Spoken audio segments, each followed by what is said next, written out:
A lost Agatha Christie manuscript, hidden for decades, vanishes from a quiet English village library, and Hercule Poirot is summoned to unravel the theft. Why would someone steal a forgotten story? What dangerous secrets lurk within its pages, tying Whodunit's elite to a shadowy past? As Poirot digs deeper, cryptic clues, a coded message, and a trail of betrayal lead him through foggy streets, a haunted manor, and a web of lies. From a nervous librarian to a secretive lord, everyone hides something. Will Poirot unmask the thief before the village's darkest truths are buried forever? Suspense, deception, and a chilling mystery await in the Whodunit enigma. Chapter 1. The Vanished Manuscript. The rain fell in relentless sheets, cloaking the English countryside in a silver-gray veil as Hercule Poirot's train rattled toward the village of Whodunit. The carriage, dimly lit and smelling faintly of damp wool and coal smoke, swayed gently, its rhythm a counterpoint to the Belgian detective's thoughts. He sat alone by the window, his gloved hands folded neatly over the polished handle of his walking stick, his mustache immaculate despite the journey's discomforts. In his lap lay an envelope, its edges worn but its contents pristine, a letter penned in the unmistakable hand of Agatha Christie herself. Poirot's dark eyes, sharp as ever, traced the elegant script again, though he had memorized its contents hours ago. The letter was an enigma, a summons wrapped in a plea. Christie, now in the twilight of her career, claimed to have rediscovered a lost manuscript of final Hercule Poirot novel, penned years ago and buried in her archives. She had entrusted it to the Whodunit Village Library for safekeeping, only to learn it had vanished mere days ago. Monsieur Poirot, the letter read, you alone can unravel this theft, for it is no ordinary crime. The manuscript holds secrets beyond its pages, secrets I dare not commit to paper. I beg your discretion and your genius. Poirot's lips twitched upward, a faint smile beneath his meticulously groomed mustache. Secrets beyond the pages. Christie's flair for the dramatic was undiminished, but her words carried a weight that piqued his curiosity. Why entrust a manuscript to a rural library? Why not a vault, a solicitor, or her own home? And what secrets could a fictional tale conceal that warranted such urgency? The little gray cells, as Poirot fondly called his deductive faculties, were already stirring, weaving patterns from the sparse threads of information. The train lurched to a stop at Whodunit Station, a platform so small it seemed an afterthought amidst the sodden fields. Poirot stepped onto the rain-slicked boards, his patent leather shoes gleaming defiantly against the weather. A porter, hunched beneath a dripping cap, offered to carry his valise, but Poirot waved him off with a polite nod. Nan, mercy, I prefer to keep my own counsel in my luggage. The porter shrugged and shuffled back to the shelter of the station's overhang, leaving Poirot to face the village alone. Whodunit was a postcard of rural England, its cottages huddled beneath thatched roofs, their windows glowing amber against the storm. The library, Christie's letter had instructed, lay at the village's heart, a modest stone building flanked by ancient yews. Poirot navigated the cobbled streets, his umbrella a shield against the downpour, until the library's arched doorway came into view. Its wooden sign, faded but legible, creaked in the wind. Whodunit Public Library, EST 1872. Inside, the air was thick with the musty scent of old books and beeswax polish. The library was a single, cavernous room, its walls lined with shelves that sagged under the weight of leather-bound tomes. A high ceiling, crisscrossed with oak beams, gave the space an air of faded grandeur, as if it had once aspired to be more than a village repository. At the center stood a heavy oak desk, behind which sat a woman of perhaps 50, her spectacles perched precariously on her nose. She was scribbling in a ledger, her pen scratching like a metronome, but her eyes flicked upward as Poirot's cane tapped the floor. "Good afternoon, mademoiselle," Poirot said, his voice smooth as velvet, tinged with his characteristic French accent. He removed his hat, shaking off a few errant raindrops. "I am Hercule Poirot, come to inquire about a certain manuscript." The woman, Miss Margaret Finch, as her nameplate declared, stiffened, her pen pausing mid-stroke, her face, already pale, drained further, and her eyes darted to the side, as if expecting someone to emerge from the shadows. "Monsieur Poirot," she said, her voice a touch too high, We were not expecting you so soon. The manuscript, you say?" The manuscript of Madame Christie. I understand it was in your care until recently." Poirot's gaze was gentle but unyielding, like sunlight piercing fog. He noted the tremor in her fingers, the way her left hand clutched the edge of the desk. Miss Finch swallowed, pushing her spectacles up her nose. "It was here, yes, in our rare books collection, locked in a glass case, you understand, for security. But 3 nights ago, it was taken, stolen, right from under our noses." Her voice rose, then broke, as if the confession pained her. Poirot tilted his head, his eyes narrowing slightly. "Stolen, you say? And yet the library appears intact. No broken windows, no forced locks." He gestured to the room, its order, undisturbed, save for a faint layer of dust on the higher shelves. "None at all," Miss Finch admitted, wringing her hands. "The case was opened with a key, my key, in fact, which I keep in a locked drawer. I don't know how they got it, Monsieur Poirot. I swear I don't." "Calm yourself, mademoiselle," Poirot said, raising a hand. "Let us proceed with order and method. Tell me, who else has access to this key? And who was present in the library that night?" Miss Finch hesitated, her eyes flickering to a door at the back of the room. "Only I have the key, and I was alone that evening, closing up as usual. The library was emptier, so I thought. I stepped out for a moment to fetch coal for the fire, and when I returned, the case was open, the manuscript gone." Poirot's mustache twitched, a sign his mind was racing. "And you saw no one? Heard nothing unusual?" She shook her head, then paused, her brow furrowing.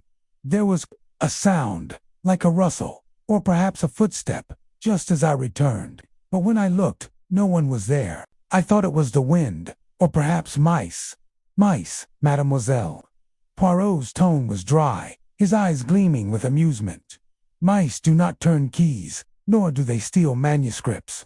Tell me, what did this manuscript look like?" Miss Finch described it, a slim volume bound in faded green leather, its pages yellowed but intact, with Christie's initials embossed on the cover. It had arrived a week prior, delivered by a courier who gave no name. "It was to be catalogued," she said, "but I hadn't gotten to it yet. It was unusual." The title page read "The Whodunit Enigma," and there was a note from Mrs. Christie herself, instructing it be kept safe until she could reclaim it. Poirot's fingers drummed lightly on his cane.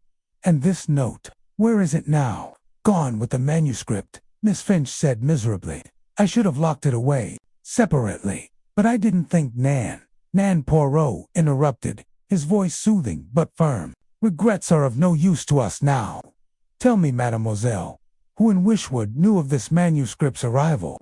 She hesitated again, her eyes darting to that back door once more. "Only a few. Mr. Grayson, the tailor, who's on the library board.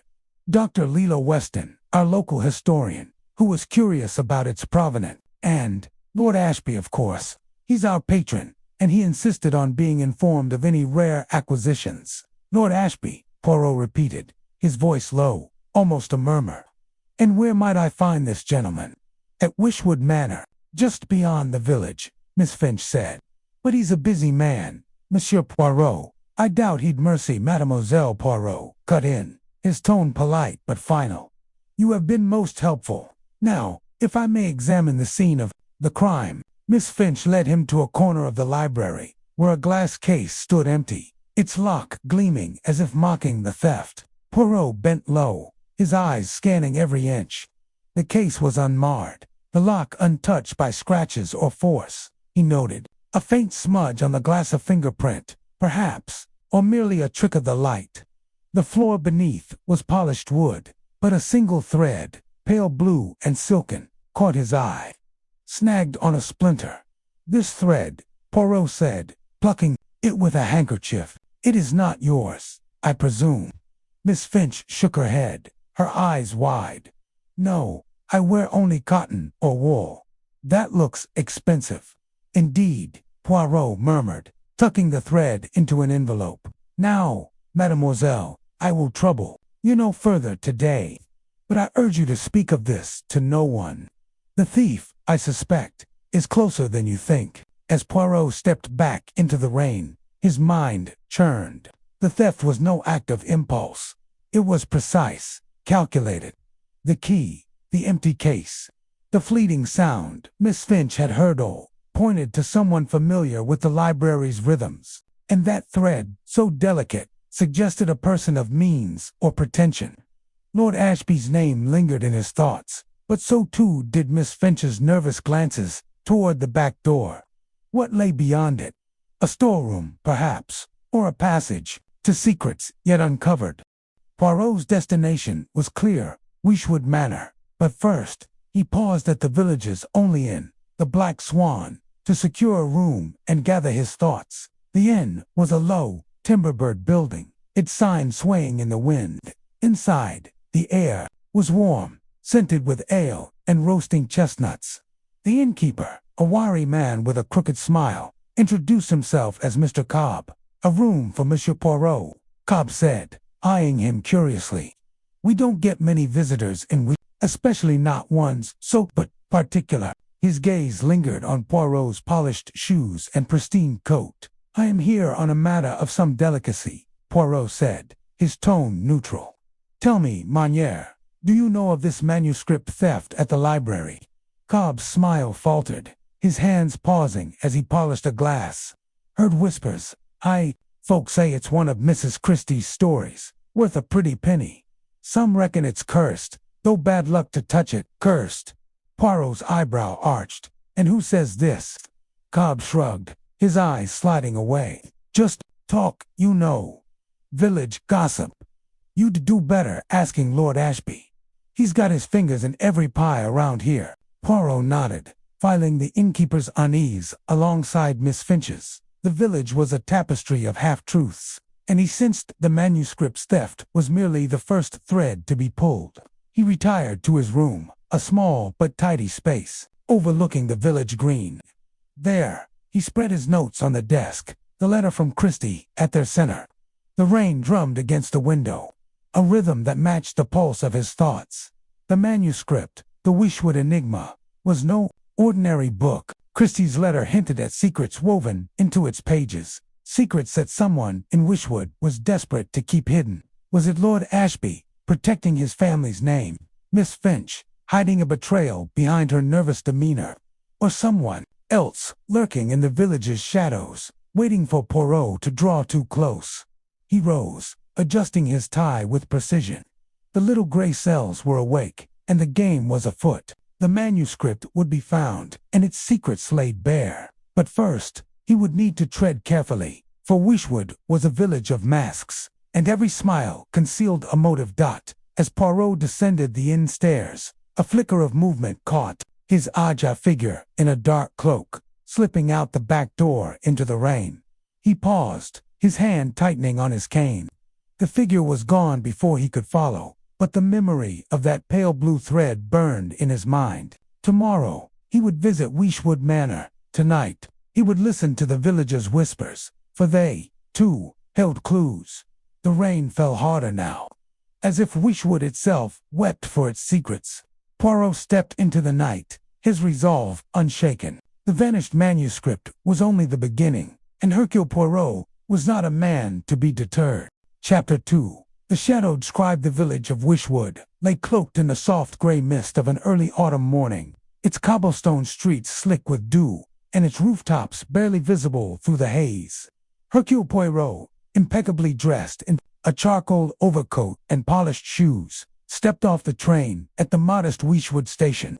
His gray eyes, sharp as ever, scanned the platform, noting the single porter who yawned lazily, and the station master who seemed more preoccupied with his pipe than the arrival of a stranger. The air carried the faint scent of damp leaves and coal smoke, a reminder of the village's quiet isolation from the bustle of London. Poirot adjusted his hat, his gloved hand brushing a speck of dust from its brim, and made his way toward the heart of Whodunit. The cryptic letter from Agatha Christie herself, tucked securely in his breast pocket, had brought him here. Its words were few, but heavy with intrigue. A manuscript, my final Poirot tale, has resurfaced in Whodunit. It must not fall into the wrong hands. Come quickly. The letter bore no signature, only her unmistakable monogram, a stylized AC pressed into the wax seal. For a man of Poirot's meticulous nature, the absence of further detail was both a challenge and a lure. A manuscript of such importance, stolen from the village library mere hours before his arrival, was no mere coincidence. It was a puzzle, and Poirot relished puzzles. The library stood at the edge of Whodunit's central square, a squat stone building with ivy creeping up its walls like veins. Its windows were small, their panes warped with age, and a heavy oak door creaked as Poirot pushed it open. Inside, the air was thick with the musty scent of old books and wax polish. A single librarian, a wiry woman with graying hair pinned tightly in a bun, stood behind a counter cluttered with ledgers and ink bottles. Her nameplate read Mrs. Agnes Tuttle. She looked up as Poirot entered, her eyes darting nervously, before settling into a forced smile. "Monsieur Poirot, I presume," she said, her voice trembling slightly. We were expecting you." "Indeed," Madame Poirot replied, his accent crisp and his tone polite but probing. "I am here regarding the manuscript of Madame Christie. I understand it has vanished." Mrs. Tuttle's hands fidgeted with a pen, her knuckles whitening. "Yes, dreadful business. It was here yesterday evening, locked in the rare books cabinet. I checked it myself before closing. But this morning," she gestured toward a glass-fronted cabinet in the corner, its lock visibly scratched and bent. It was gone. Poirot's eyes narrowed as he approached the cabinet, his steps deliberate.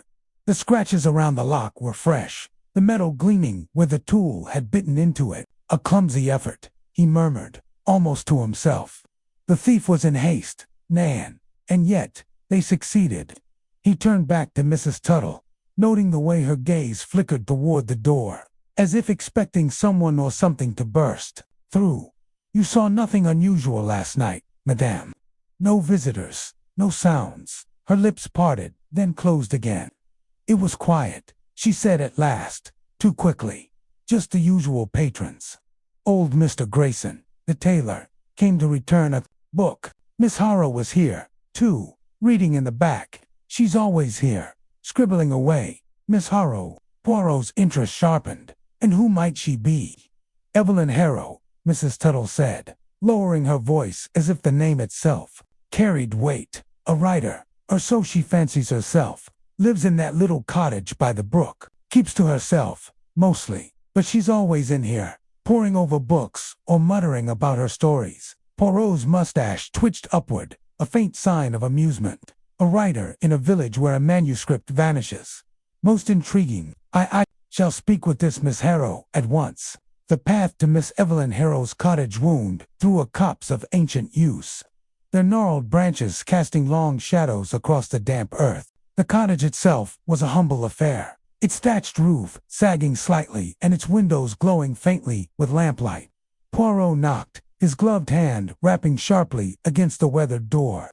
After a moment, it creaked open to reveal a woman in her late 40s, her dark hair streaked with silver and pulled into a loose braid. Her eyes, a startling shade of green, regarded him with a mix of curiosity and wariness. "Miss Evelyn Harrow?" Poirot asked, removing his hat with a slight bow. "I am Hercule Poirot, and I am investigating the theft of a most valuable manuscript from the Whodunit Library." Her expression tightened, but she stepped aside to let him in. "I heard about that," she said, her voice low and measured. "A shame, but I don't see how I can help." The interior of the cottage was cluttered but cozy, every surface covered with books, papers, and inkwells. A typewriter sat on a small desk, surrounded by crumpled pages and half-finished manuscripts. Poirot's gaze swept the room, noting a single candle burning low and a faint smudge of ink on Miss Harrow's sleeve. "You were at the library last night, mademoiselle," he said, not a question but a statement. Perhaps you saw something or someone that might shed light on this mystery." Miss Harrow hesitated, her fingers brushing the edge of a notebook. I was there late," she admitted. "I often stay until closing, working on my stories. But I didn't see anything unusual. Just Mrs. Tuttle fussing with her ledgers, and Mr. Grayson muttering about his arthritis." "And yet," Poirot said, his voice gentle but insistent, "the manuscript was taken under the very noses of those present. Tell me, mademoiselle, did you see the manuscript itself? Did you, perhaps, glimpse its contents?" Her eyes flicked to the floor, and for a moment, Poirot thought she might deny it. But then she sighed, her shoulders slumping. "I saw it," she confessed. "Mrs. Tuttle showed it to me briefly.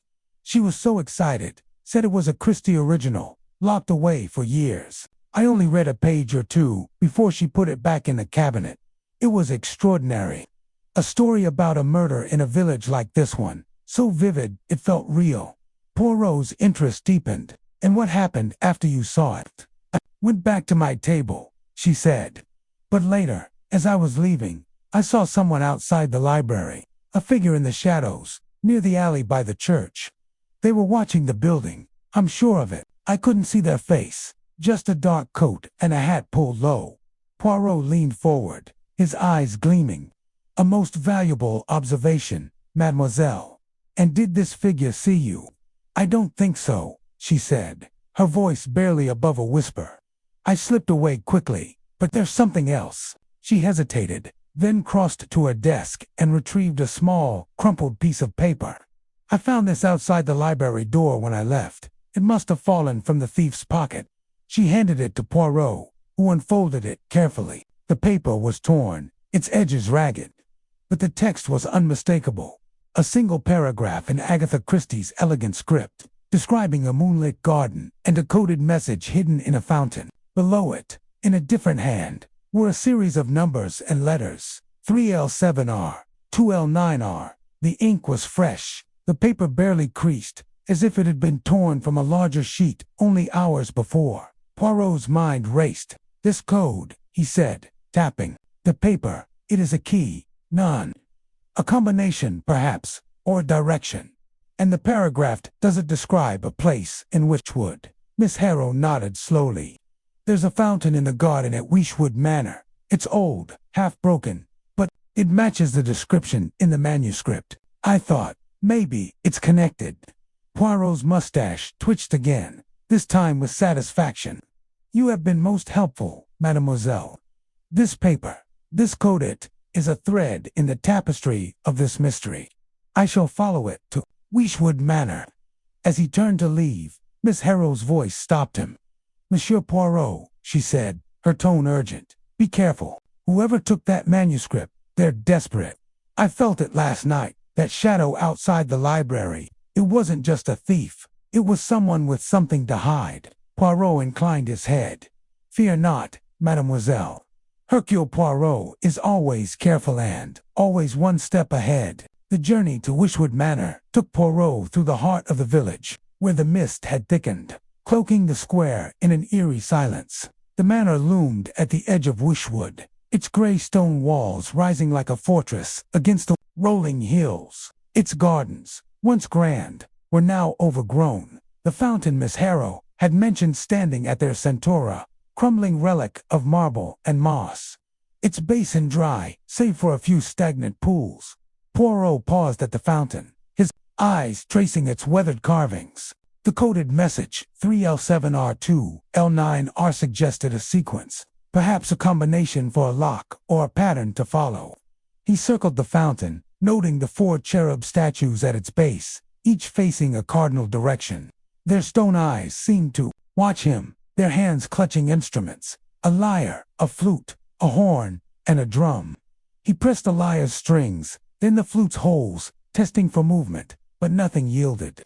The code, he realized, was not for the fountain itself, but for something nearby. His gaze shifted to the manor's east wing, where a tall window reflected the dim light. The paragraph on the torn page had mentioned a moonlit garden and a hidden truth beneath the watcher's gaze.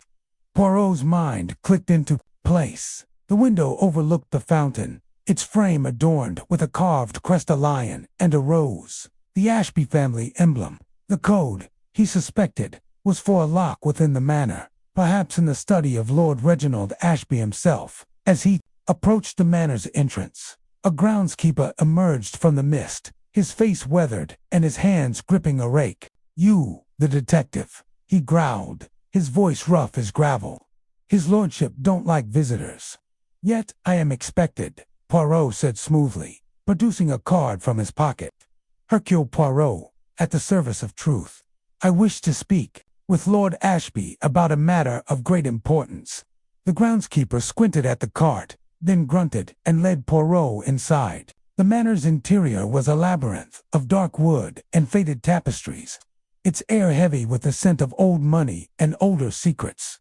Lord Ashby awaited in the drawing room, a tall man with sharp features and eyes that darted like a hunted animal's. His cufflinks gleamed, but Poirot's attention was drawn to a faint ink stain on his sleeve, barely visible against the dark fabric. "Monsieur Poirot," Ashby said, his voice clipped, "I heard about the manuscript. A pity, but I know nothing of it." Poirot smiled thinly. "We shall see, monsieur. For now, I have a small matter to discuss: a code, a fountain, and a certain page torn from a most valuable book." Ashby's face paled, but he said nothing. Poirot's mind was already at work, piecing together the threads: the nervous librarian, the shadowed figure, the coded message, and now the anxious lord with ink on his cuff. The manuscript was more than a story, it was a key to something greater, something worth stealing, worth hiding, worth fearing. The rest of the day unfolded with Poirot's meticulous precision. He returned to the library, questioning Mrs. Tuttle again, but her answers grew vaguer, her glances more furtive.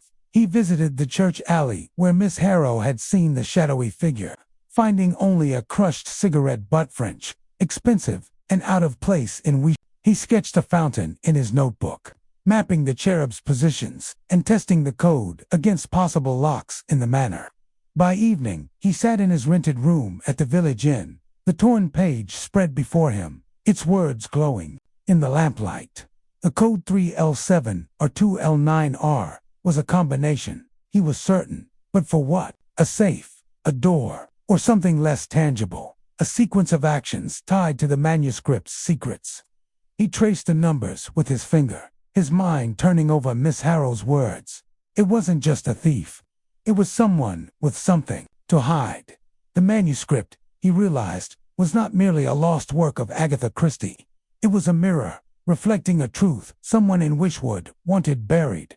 As night fell, Poirot donned his coat and stepped into the mist, the manor silhouette looming in the distance. The code pointed to Lord Ashby's study. He was sure of it. Tomorrow, he would confront the Lord, unravel the mystery of the ink-stained cuff, and follow the trail of the shadowed scribe. For now, he walked alone, the village silent around him, its secrets whispering in the dark. Chapter 3. The manor's locked room. The rain had begun to fall in earnest as Hercule Poirot stepped out of the village taxi, his polished shoes sinking slightly into the gravel drive of Wishwood Manor. The manor loomed before him, a brooding edifice of weathered stone, its gabled roofs cutting sharp silhouettes against a bruised sky. Ivy clung to its walls like a secret whisper through generations, and the tall, narrow windows seemed to watch his approach with guarded suspicion. Poirot adjusted his hat, his mustache twitching as he surveyed the scene. The cryptic code from the torn manuscript page, deciphered in the dim light of the library, had led him here. Wishwood Manor, home of Lord Reginald Ashby, held answers, or so he hoped. The air was thick with the scent of wet earth and decaying leaves as Poirot ascended the steps to the heavy oak door. He rapped sharply with his cane, the sound echoing into the cavernous hall beyond. A moment later, the door creaked open, revealing a butler whose gaunt face and stiff posture suggested he was as much a fixture of the manor as its ancient beams. "Monsieur Hercule Poirot," Poirot announced, his voice precise, carrying the weight of his reputation.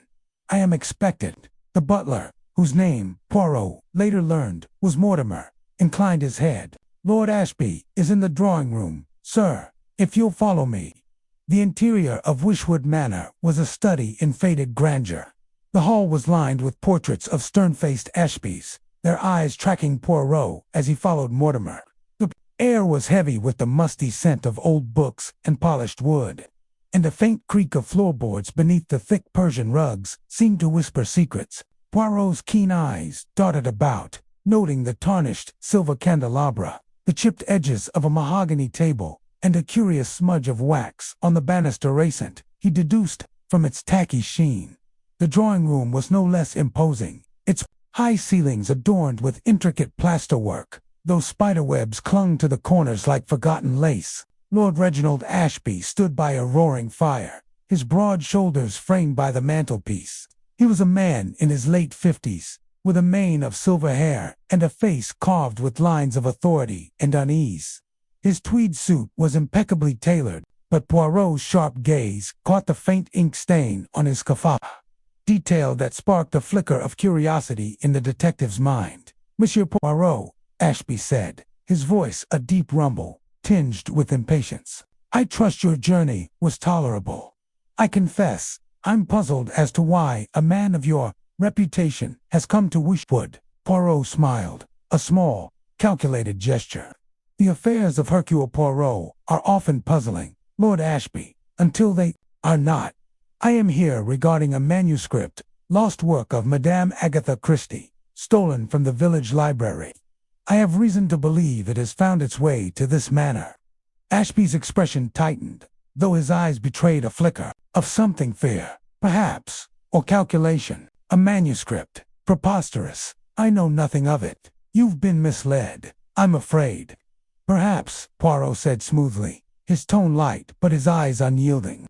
"Yet, I find it curious that a page from this manuscript, torn and discarded, bears a code that points directly to Wishwood Manor. A coincidence, Nan?" Ashby's hand tightened around the crystal tumbler. He held the amber liquid within, catching the firelight. "Coincidences are common enough, Poirot. Wishwood is an old place, full of rumors and shadows.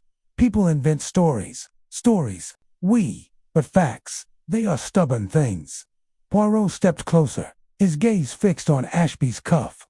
"For instance, the ink on your sleeve fretted, I observe, and of a particular shade, not unlike that used in certain rare manuscripts. Might I inquire how it came to be there?" Ashby glanced at his cuff, his face darkening. "An accident with a pen, nothing more." "You read too much into trifles, Poirot." "Trifles are my currency, Lord Ashby," Poirot replied, his voice soft but edged with steel. "They are the threads from which the tapestry of truth is woven.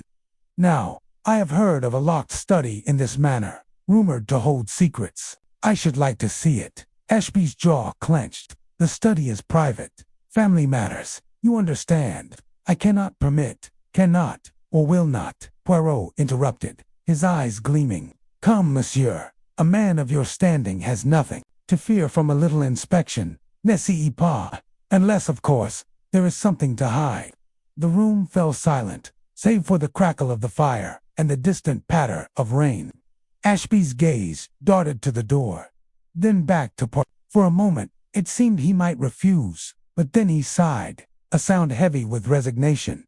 "Very well, follow me." They traversed a labyrinth of corridors, the manor's walls adorned with tapestries depicting hunts and battles, their colors muted by time. Poirot noted the uneven wear on the floorboards, suggesting frequent passage to one particular room. At last, they reached a heavy door of dark oak, its brass lock gleaming with recent polish. Ashby produced a key from his pocket, his fingers trembling slightly as he turned it.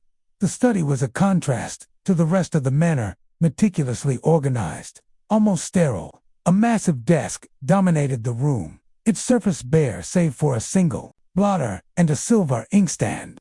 Bookshelves lined the walls, their tomes arranged with military precision. A single window, barred with iron, overlooked the rain-soaked gardens. But what caught Poirot's attention was the safe, tucked into a recess behind a sliding panel, a modern contraption, incongruous in this ancient house. "The study, as you see," Ashby said, his tone clipped. "Nothing out of the ordinary." Poirot's eyes roamed the room, lingering on the safe. And this safe, monsieur, what does it contain? Personal documents, deeds, financial records. Nothing to interest you. Perhaps, Poirot said, his voice deceptively mild. Yet, I am a curious man. Might we open it? Ashby's face reddened. This is outrageous. I've humored you enough, Poirot. I won't. A sharp knock interrupted him. Mortimer appeared at the door, his expression apologetic. Pardon, my lord, but Miss Clara insists on seeing you. She's quite agitated. Ashby's eyes narrowed. Clara now. Tell her to wait. Poirot seized the moment. Nan, Lord Ashby, let us not keep the young lady waiting. Perhaps she has something pertinent to share. His tone was gentle, but his eyes held a challenge. Ashby hesitated, then nodded curtly. Fine, Mortimer, bring her in. Clara. Ashby swept into the room like a storm, her auburn hair loose about her shoulders, her green eyes flashing with a mix of defiance and fear. She was young, perhaps 25, with a sharp intelligence that Poirot noted immediately. Her dress, though elegant, was slightly askew, as if she'd dressed in haste.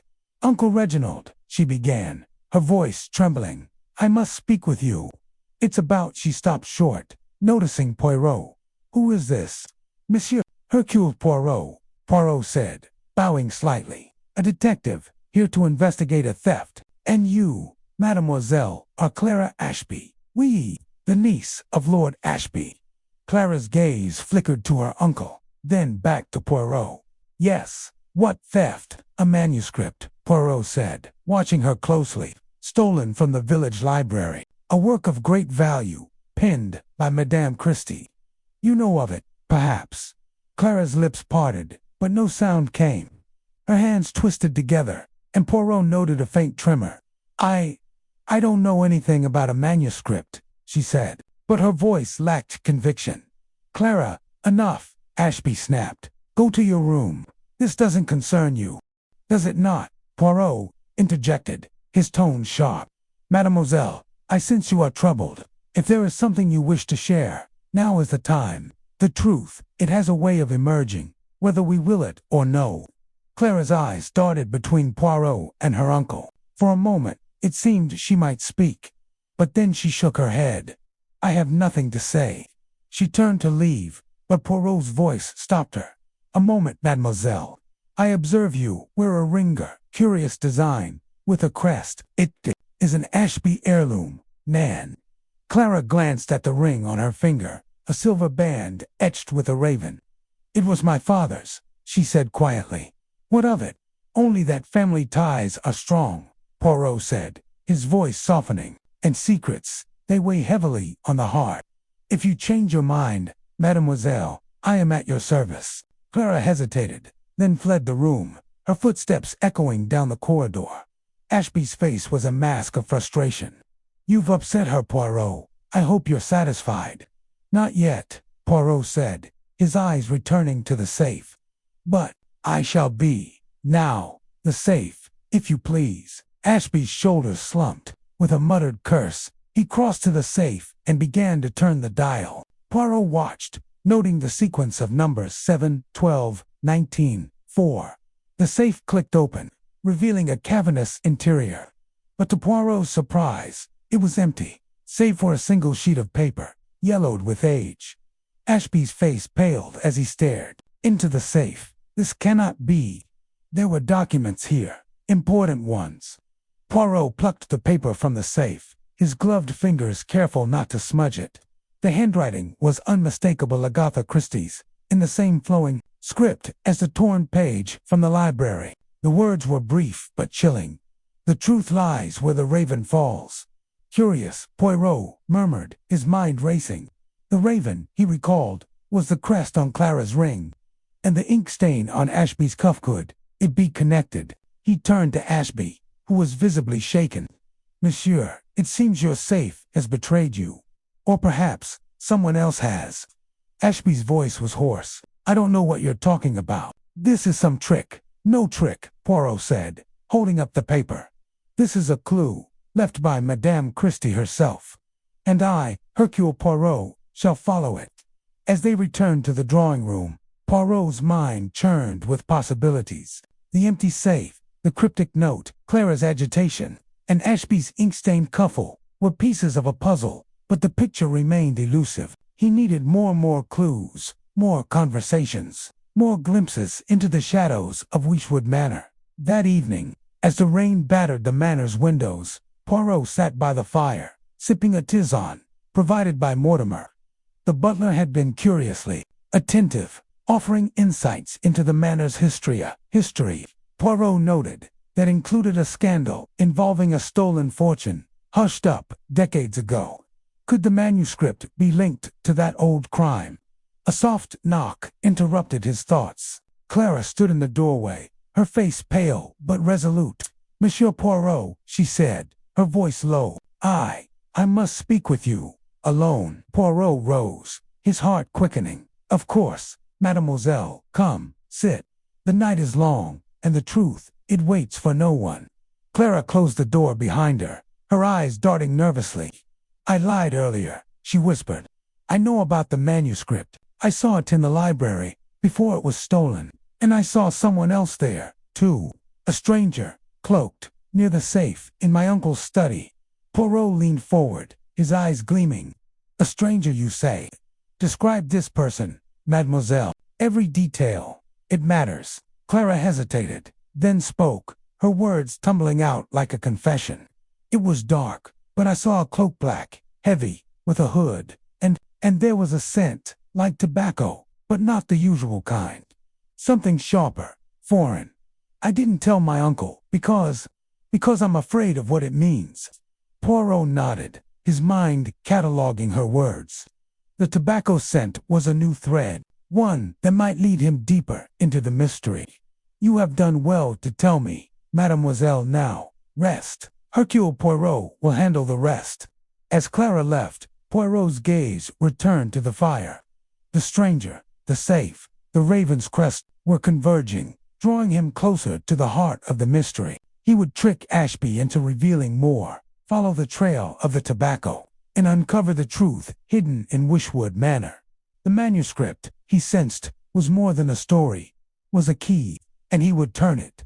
The chapter closed with Poirot standing at the window, staring into the rain-swept night. The manor held its secrets tightly, but Hercule Poirot was a man who unraveled even the most stubborn knots. The locked room had yielded its first clue, and the game, as he so often said, was afoot. Chapter 4. The safe's empty promise. The heavy oak door of Whodunit Manor's study creaked open, revealing a room steeped in the weight of time. Dust motes danced in the slanting sunlight that pierced the tall, mullioned windows, casting long shadows across the mahogany desk and the towering bookshelves that lined the walls. Hercule Poirot stood at the threshold, his sharp eyes scanning every detail of the faded Persian rug. The brass candelabra with half-burnt tapers, the faint scent of old leather and wax polish. Lord Reginald Ashby, his face a mask of forced composure, lingered behind him, clutching the key he had reluctantly produced after Poirot's clever ruse. "Mon ami," Poirot said, his voice smooth but laced with an edge of expectation. "You have opened the door to more than just this room, I think. Let us see what secrets it holds." Ashby's jaw tightened, his fingers twitching at his side. The ink stain on his cuff, which Poirot had noted earlier, seemed to pulse with silent accusation under the Belgian detective's gaze. "I assure you, Monsieur Poirot," Ashby said, his tone clipped, "there's nothing here but old papers and family ledgers. The manuscript you seek, Kitts, not in my possession." Poirot's mustache twitched, a subtle sign of his skepticism. "Naturellement, Lord Ashby. But the little gray cells, they do not rest on assurances alone. They demand to see." He stepped forward, his polished shoes clicking softly against the polished floorboards, and approached a heavy iron safe tucked into a shadowed alcove behind the desk. Its surface was etched with intricate filigree, but its imposing presence suggested it guarded more than mere documents. Ashby hovered near the desk, his eyes darting between Poirot and the safe. "That old thing hasn't been opened in years," he said, a touch too quickly. "The combination is lost. My father was the last to use it, and he took its secrets to his grave. Poirot tilted his head, his green eyes glinting with quiet amusement. Lost, you say? Mais Nan, Lord Ashby, a man such as yourself, so meticulous in matters of estate, would not allow such a thing to remain lost. Nan, the combination is known to you, I think, and perhaps it is time to share it. The air in the room grew taut, as if the very walls held their breath. Ashby's shoulders slumped slightly, betraying a flicker of defeat. With a reluctant sigh, he stepped forward, his fingers trembling as he spun the safe dial.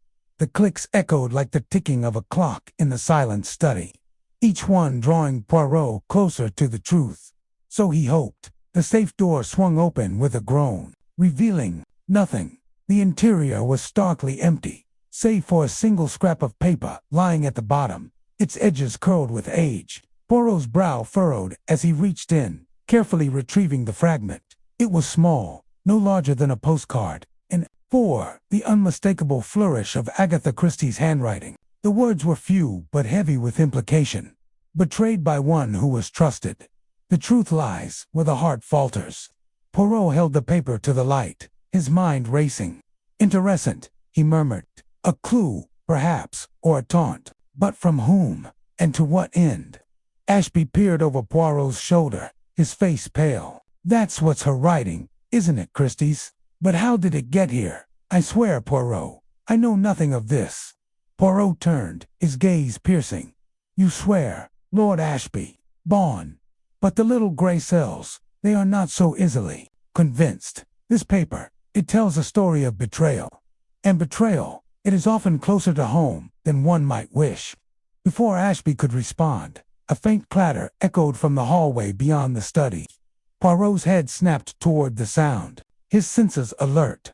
Quest CEQ, Cest, he whispered, moving swiftly to the door. He peered out, catching a glimpse of a shadow retreating down the corridor, shadow that moved with the hurried grace of someone who did not wish to be seen. Stay here, Poirot, instructed Ashby, his voice low but firm. He stepped into the hallway, his steps silent on the thick runner carpet. The manor was a labyrinth of high ceilings and dark wood, its walls adorned with portraits of stern-faced Ashbys staring down as if guarding their secrets. The shadow had vanished around a corner, but Poirot's keen ears caught the faint creak of a floorboard from the direction of the servants' staircase. He descended the narrow stairs, his hand lightly brushing the worn banister. The air grew cooler, tinged with the damp scent of stone and earth. At the bottom, he emerged into a dimly lit corridor that led to the manor's sprawling gardens.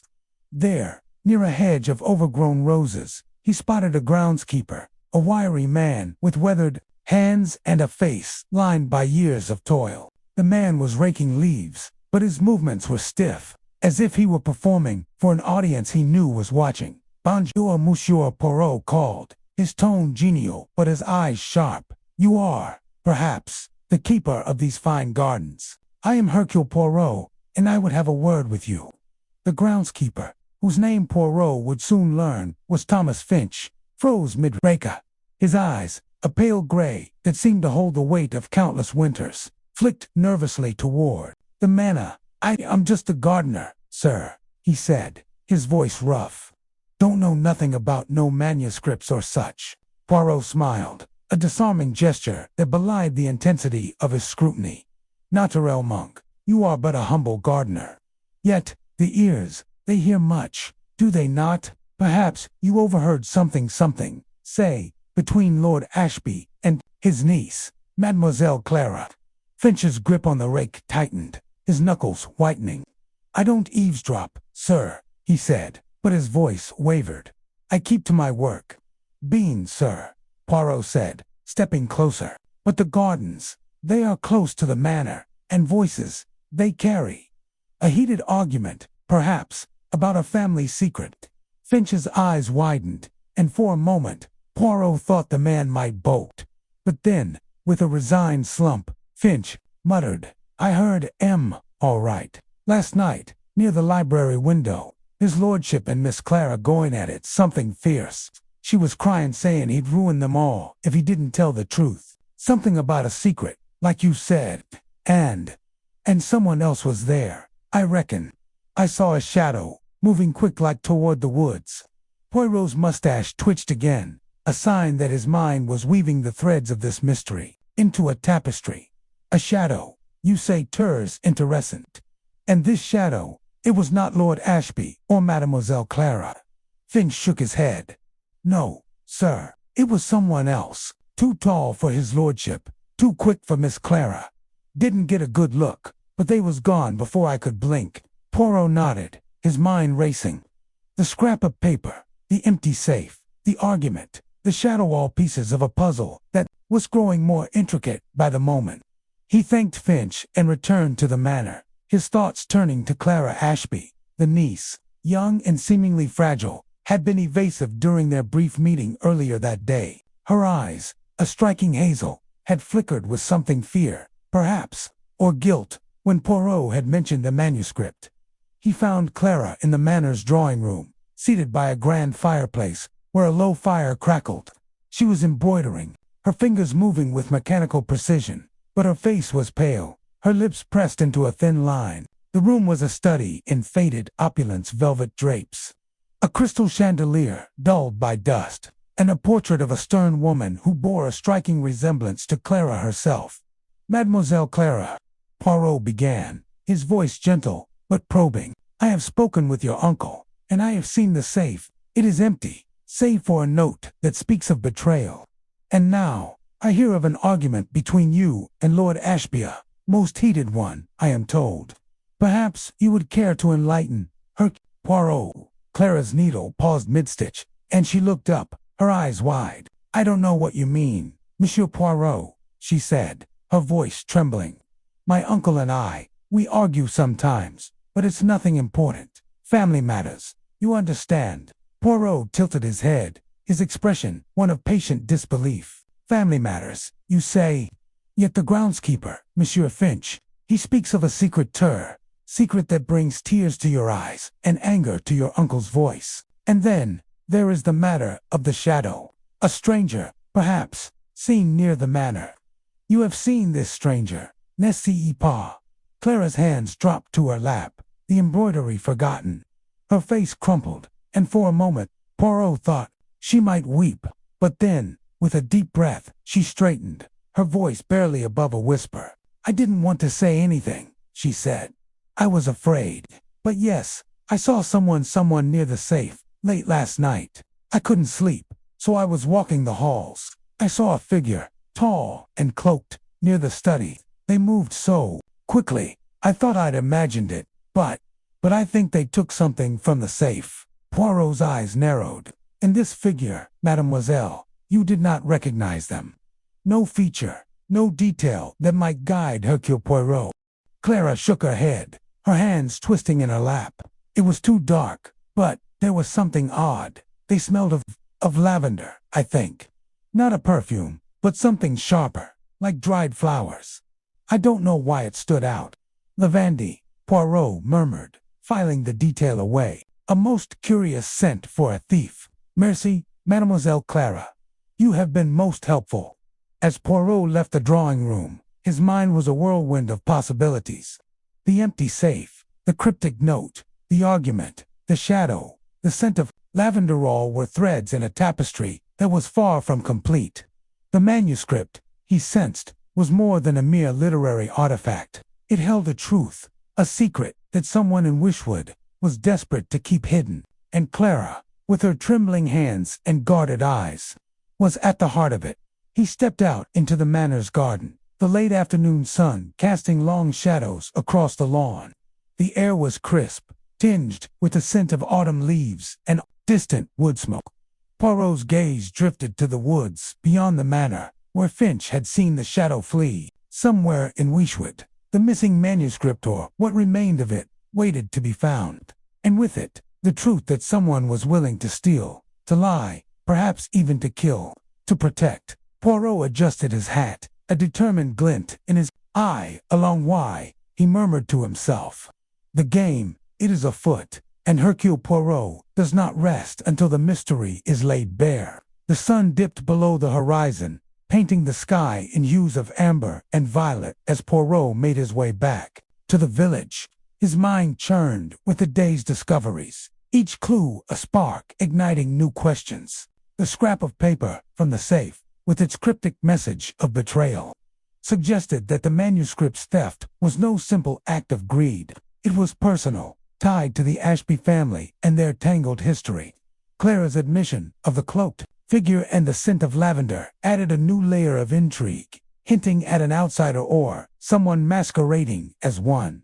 Back at the village in Poirot sat by the fire in the common room, sipping a tisane and reviewing his notes. The inn was quiet, save for the occasional clink of glasses and the low murmur of locals at the bar. The innkeeper, Mr. Cobb, bustled about, his nervous energy palpable.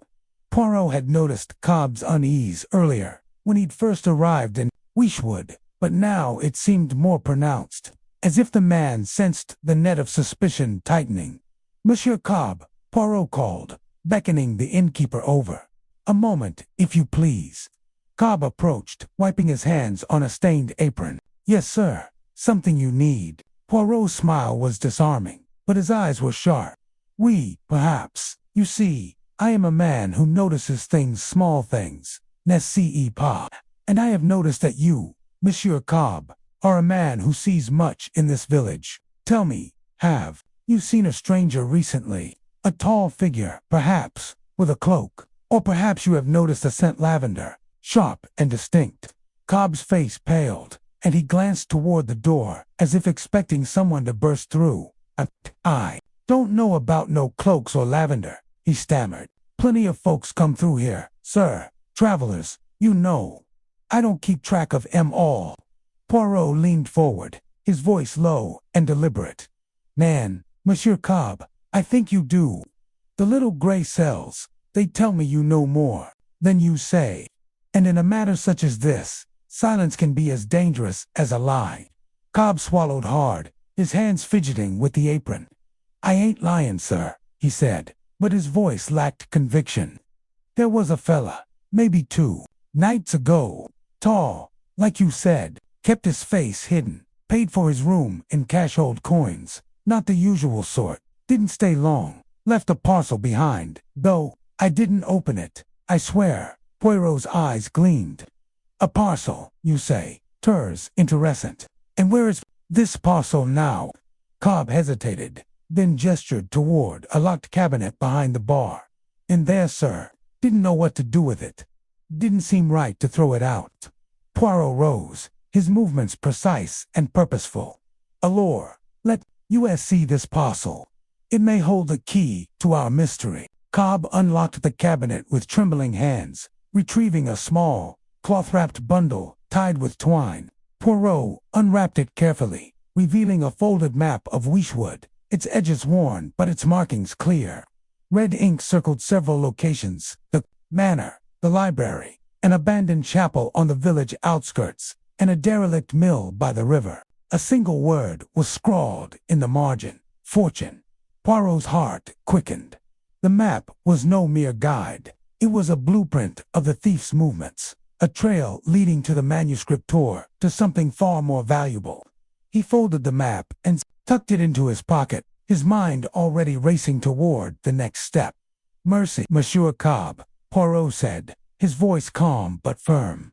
"You have done well to keep this safe. But I advise you, mon ami, to speak of this to no one. The game we play is a dangerous one, and not all players are as honorable as Hercule Poirot."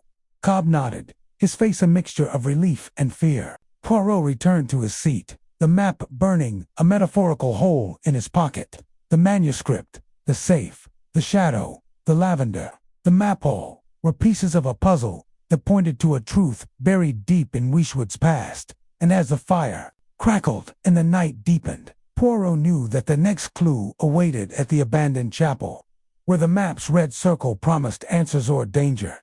He sipped his tisane, his eyes distant but resolute. "The truth lies where the heart falters," he murmured, echoing the note from the safe. "And Hercule Poirot, he will find it." The following morning, Poirot set out for the chapel, the map tucked securely in his coat. The village was waking. Slowly, its cobblestone streets slick with dew, the air heavy with the scent of wood smoke and damp earth.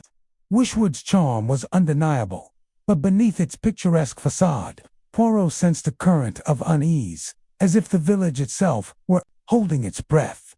The chapel stood at the edge of the village, its stone walls crumbling under the weight of ivy and neglect. The stained glass windows, once vibrant, were dulled by grime, and the wooden door hung askew on rusted hinges. Poirot pushed it open, the creak echoing in the empty nave. The air inside was cold, tinged with the musty scent of decay and something else, lavender, sharp and unmistakable. Poirot's pulse quickened. He moved cautiously, his eyes scanning the pews, the cracked altar, the shadows that seemed to shift in the dim light. At the far end of the chapel, behind the altar, he spotted a loose stone in the floor, its edges worn as if recently disturbed. Kneeling, he pried it up, revealing a small compartment. Inside was a single page of the manuscript, its text chillingly familiar. A murder in the shadows, a truth buried in stone. The guilty heart beats loudest when the clock strikes midnight. Poirot's breath caught. The words were Christie's, but they echoed a local legend he'd heard in passing. Tale of a murder in Wishwood decades ago, never solved. The page was a clue, not just to the manuscript's whereabouts, but to a darker truth tied to the village's history. As he rose, a sudden noise shattered the silence. A footstep, heavy and deliberate, from the chapel's entrance. Poirot spun, catching a glimpse of a cloaked figure darting into the shadows. He gave chase, his heart pounding, but the figure was swift, vanishing into the woods beyond the chapel. On the ground, where the figure had stood, Poirot found a single button, its design intricate and unmistakably Taylor's mark, one he would soon trace to a shop in the village. The mystery was deepening, its threads weaving a tapestry of deception and danger. Poirot clutched the manuscript page and the button, his resolve unshaken. The safe's empty promise had led him here, to a chapel that whispered of murder and secrets. And as he stepped back into the morning light, he knew the next clue awaited. The tailor's shop, where the scent of lavender and the shadow of a thief might finally come into focus. Chapter 5. The Stranger in the Fog. The village of Wishwood lay cloaked in a dense, silvery fog that curled through its narrow lanes like the breath of some ancient, restless spirit. Hercule Poirot, his polished shoes clicking softly against the damp cobblestones, navigated the mist with the precision of a man accustomed to clarity in chaos. The events at Wishwood Manor still lingered in his mind. The empty safe, the scrap of paper in Agatha Christie's unmistakable script, and Clara's trembling admission of a stranger lurking near the manor's hidden trove. Now, armed with a new lead apostle left by this mysterious figure, Poirot's pursuit had brought him to the edge of the village, where the blackthorn encrouched like a weary sentinel against the encroaching haze. The inn was a squat, timbered building, its windows glowing faintly with the amber light of oil lamps. The air carried the sharp tang of wood smoke and the faint, sour note of spilled ale. Poirot paused at the threshold, adjusting his immaculate overcoat and smoothing his mustache. The parcel, as Clara had described, was now his quarry, and the innkeeper, a man named Mr. Cobb, held the key to its whereabouts. With a measured breath, Poirot pushed open the heavy oak door, the bell above it jingling with a brittle, unwelcoming chime. Inside, the inn was a study in contrasts. Cozy yet cavernous, warm yet unwarm. A fire crackled in a stone hearth, casting long shadows across the uneven floorboards. A handful of patrons hunched over their pints, their murmurs falling silent as Poirot entered. Their eyes, wary and weathered, tracked him as he approached. The bar, where a wiry man with a shock of gray hair and a face like crumpled parchment was polishing a glass with exaggerated care. "Monsieur Cobb?" Poirot inquired, his voice smooth but carrying the weight of authority. The man's hands stilled, and his eyes flicked up, sharp and guarded. "That's me. And you'd be the fancy detective from London, I reckon. Heard you was poking about." The man of Poirot's lips curved into a faint smile. "Hercule Poirot does not poke, monsieur. I investigate, and I am here because you possess something of interest, a parcel left by a stranger." "Yes."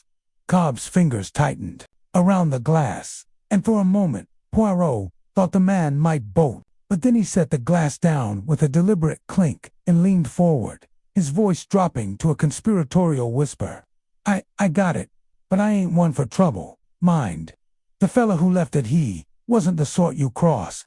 Describe this man, Poirot said, his tone calm but insistent, his eyes fixed on Cobb's twitching features.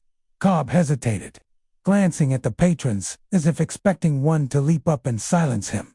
Tall, he was, thin as a rake, with a hat pulled low, didn't see much of his face, but his voice gravelly, like he'd smoked a lifetime's worth of cheap tobacco, dropped off a parcel wrapped in brown paper, told me to keep it safe till he came back, paid me a guinea for my trouble, too. Poirot's mustache twitched. A guinea was no small sum for such a task. And where is this parcel now? Cobb jerked his head toward a narrow staircase at the back of the room. Upstairs, in my office. But I'm warning you, mister, I don't want no part of whatever this is. That fella had a look about him, made my skin crawl. Very well, Poirot said, gesturing toward the stairs. Lead the way, if you please. Cobb muttered something under his breath, but complied, leading Poirot up the creaking staircase to a cramped office that smelled of damp paper and stale tobacco. A single candle flickered on a cluttered desk, casting long shadows across stacks of ledgers and a battered typewriter.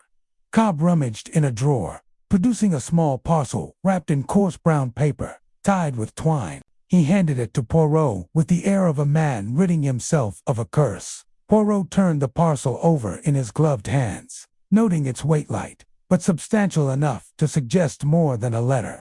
The twine was knotted tightly, and a faint smudge of ink marred one corner. You did not open it? He asked, his eyes flicking to Cobb's face. Cobb's cheeks flushed. Told you, I ain't one for trouble. Whatever's in there, it's your problem now. Indeed, Poirot murmured, slipping the parcel into his coat pocket.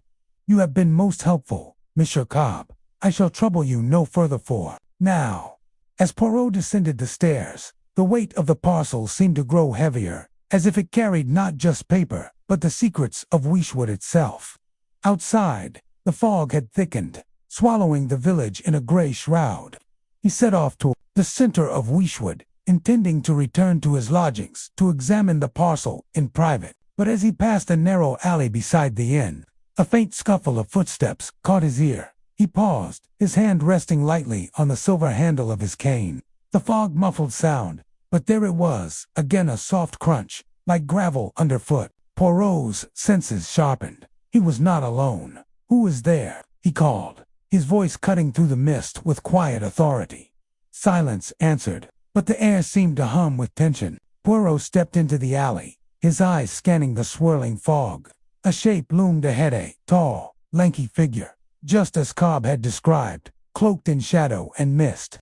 The figure froze, then darted sideways, vanishing into the haze before could pursue. Poirot muttered, his heart quickening. He hurried to the spot where the figure had stood, finding only a trampled patch of earth and a single, curious object, a brass key, small and ornate, half buried in the mud. He knelt to retrieve it, noting its intricate designer rose etched into the bow, its petals curling around a tiny, engraved initial. W. The key was warm, as if recently held, and Poirot's mind raced. A key to what? A door, a chest, a secret. And why had the stranger fled?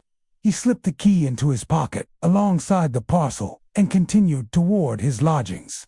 His steps brisker now, his mind alight with possibilities. At the Rose and Crown, a modest guest house where Poirot had taken a room, he settled at a small writing desk by the window. The fog pressed against the glass, turning the world outside into a blur of gray and shadow. He lit a lamp, casting a warm glow over the room, and carefully untied the parcel's twine. The paper fell away to reveal a folded map, yellowed with age but meticulously drawn. It depicted Whodunit and its surrounding countryside, with landmarks labeled in a precise, flowing hand: the manor, the library, the village square, and, most intriguingly, an abandoned chapel marked with a bold red X. Poirot's fingers traced the map's edges, his eyes narrowing. The chapel was a mile north, nestled in a copse of ancient yews, long abandoned after a fire in the 1890s. The red X suggested purpose, a hiding place, perhaps, or a meeting point. But for whom, and why? He unfolded the map fully, revealing a faint inscription in the corner, written in the same hand as the scrap from the manor safe. "Seek the saint's shadow at midnight's toll." The words sent a shiver through him, not of fear, but of anticipation. The mystery was deepening, its threads weaving a tapestry of intrigue that only Hercule Poirot could unravel. Determined to follow the map's lead, Poirot donned his coat and hat, securing the key and map in his pocket. The hour was late, but the chapel beckoned, and the midnight toll was mere hours away. He stepped into the fog, the village silent save for the distant hoot of an owl. The path to the chapel wound through fields and over a crumbling stone bridge, the air growing colder as he approached the yew grove. The chapel emerged from the mist like a specter, its spire jagged against the sky, its walls blackened by the long-ago fire. Ivy clung to the stone, and the windows were dark, their stained glass shattered. Poirot's hand tightened on his cane as he approached the iron gate, which hung ajar, creaking in the wind. The key in his pocket seemed to pulse with significance, but no lock presented itself at the gate or door. Inside, the chapel was a hollow shell, its pews reduced to charred splinters, its altar draped in cobwebs. Moonlight filtered through the broken windows, casting eerie patterns on the floor. Poirot's eyes scanned the space, searching for the saint's shadow. A faded fresco on the far wall depicted Saint Agnes, her halo cracked but intact, her shadow stretching long across the stone as the moon shifted. He stepped closer, his footsteps echoing. The fresco's base was uneven, as if the wall had been altered. Kneeling, Poirot brushed away dust to reveal a small, concealed panel, its edges marked with the same rose motif as the key. His pulse quickened as he inserted the key, turning it with a satisfying click. The panel swung open, revealing a shallow compartment. Inside was a single page of the lost manuscript, its edges crisp, despite the chapel's decay. The text described a fictional murderer woman poisoned at a village feast, her death blamed on a stranger passing through. The details were vivid, almost too precise, as if drawn from reality rather than imagination. Poirot's mind raced, recalling a Whodunit legend of a similar unsolved death decades ago. Was the manuscript more than a story? Was it a confession, a cipher, or both? Before he could read further, a sharp crack echoed through the twig snapping underfoot. Poirot spun, his cane raised, but the cloaked figure was already fleeing, a dark blur against a moonlit doorway. He gave chase, but the fog swallowed the figure as swiftly as it had appeared. Cursing softly, Poirot returned to the compartment, only to find a single clue left behind, a button, silver and embossed with a stag's head, torn from the figure's cloak. He pocketed the button and the manuscript page, his mind alight with new questions. The chapel, the map, the Kayal, pointed to a conspiracy far larger than a stolen book. The stranger was no mere thief. They were a player in a game. Poirot was only beginning to understand, as the village clock struck midnight, its toll reverberating through the fog. Poirot resolved to follow the trail to its end, no matter how perilous. The journey back to the Rose and Crown was fraught with the sense of being watched. The fog, a curtain that hid unseen eyes. Poirot's thoughts churned, piecing together the fragments, the manuscript's theft, the manor's secrets, Clara's fear, and now this chapel, a silent witness to Whodunit's past. The button, with its distinctive stag, was a clue he could trace, likely to the village tailor. But the manuscript page, with its chilling narrative, suggested a truth buried in Whodunit's history, a truth someone was desperate to keep hidden. As he reached his lodgings, Poirot paused at the door, glancing into the fog. The stranger was out there, watching, waiting. But Hercule Poirot was no stranger to shadows. He would find them, and the manuscript, and the truth they both concealed. For now, he had the map, the key, and a single page enough to take him to the next step in this intricate, fog-shrouded puzzle. Chapter 6. Whispers in the Chapel. The fog clung to Wishwood like a shroud, wrapping the village in a damp, gray silence as Hercule Poirot made his way toward the abandoned chapel. The map he'd found at the inn, its edges frayed and ink smudged, had led him, Hera, crumbling relic on the outskirts, where the village's history seemed to seep from the very stones. The air was heavy with the scent of wet earth and decaying leaves, and the faint toll of a distant church bell carried a mournful note. Poirot's polished shoes sank slightly into the muddy path, but his posture remained impeccable, his mustache twitching as he surveyed the scene. The chapel loomed ahead, its spire crooked against the sky, windows shattered like broken promises. Poirot paused at the rusted gate, his gloved hand resting on the cold iron. The map had marked this place with a cryptic symbol, cross-circled, in red, with the words "Where Shadows Confess" scrawled beside it. His mind, ever sharp, turned over the clues, the stolen manuscript, the torn page with its coded message, the empty safe, and now, this map, leading him to a place long forgotten by the villagers. The chapel was no mere backdrop. It was a stage for secrets, and Poirot was determined to uncover the script. He pushed the gate open, its hinges groaning in protest, and stepped into the overgrown churchyard. Headstones tilted in the mist. There, inscriptions worn by time. A crow perched on a weathered cross cawed sharply, its black eyes glinting as if warning him to turn back. Poirot, undeterred, adjusted his hat and murmured, "Mon ami, you cannot frighten Hercule Poirot with mere theatrics." Inside, the chapel was a hollow shell, its pews splintered, the altar draped in cobwebs.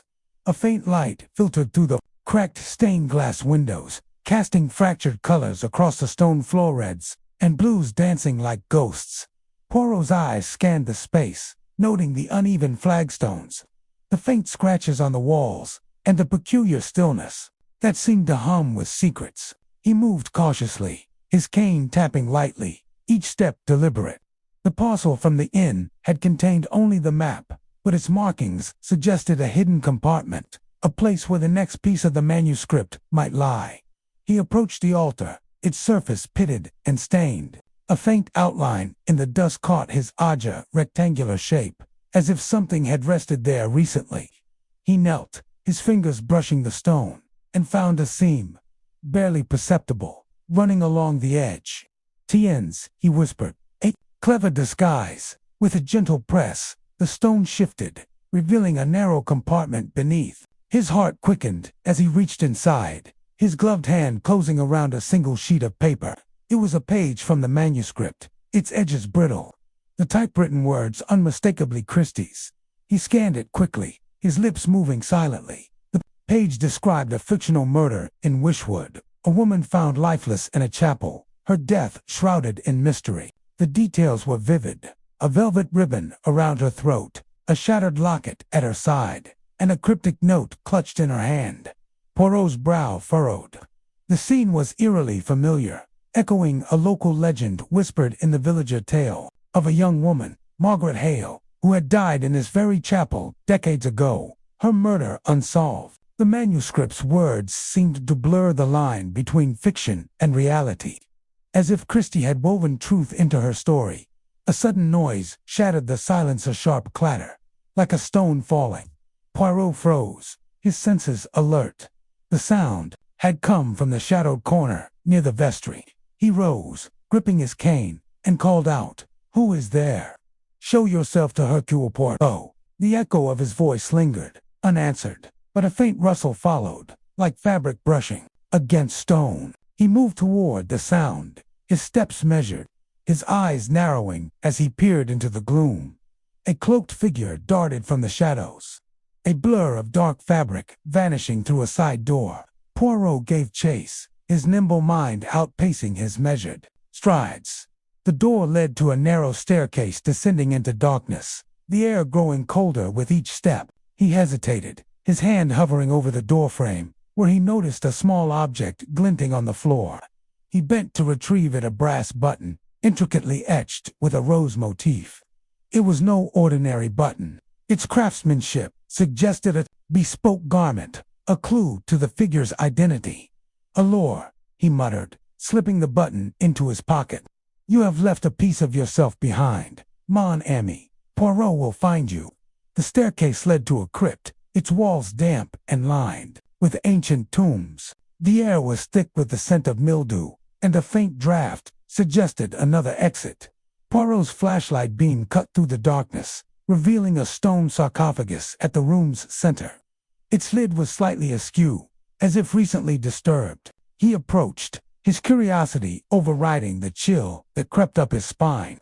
With effort, he pushed the lid further, revealing not bones, but a hollow space containing a small leather-bound book. It was a parish register, its pages yellowed, detailing baptisms and burials from the 1890s. Poirot flipped through it, his eyes catching on a name, Margaret Hale.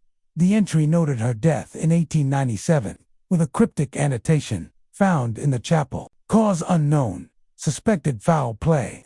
Beside it, in a different hand, was a scrawled reference to a literary visitor who had inquired about the case years later. Poirot's mind raced. Agatha Christie had visited Wishwood in the 1920s, as the Society Journal later confirmed. Had she uncovered the truth and embedded it in her manuscript? Another sound of faint scrape came from above. Poirot pocketed the register and ascended the stairs, emerging into the chapel just as the cloaked figure slipped through the main entrance. He pursued, bursting into the churchyard, but the fog swallowed the figure's form. The gate swung gently, as if mocking his efforts. Poirot stood, catching his breath, his mind assembling the pieces. The manuscript page, the button. The register all pointed to a truth buried in Wishwood's past, a truth someone was desperate to keep hidden. He returned to the village, the fog thinning as dawn broke.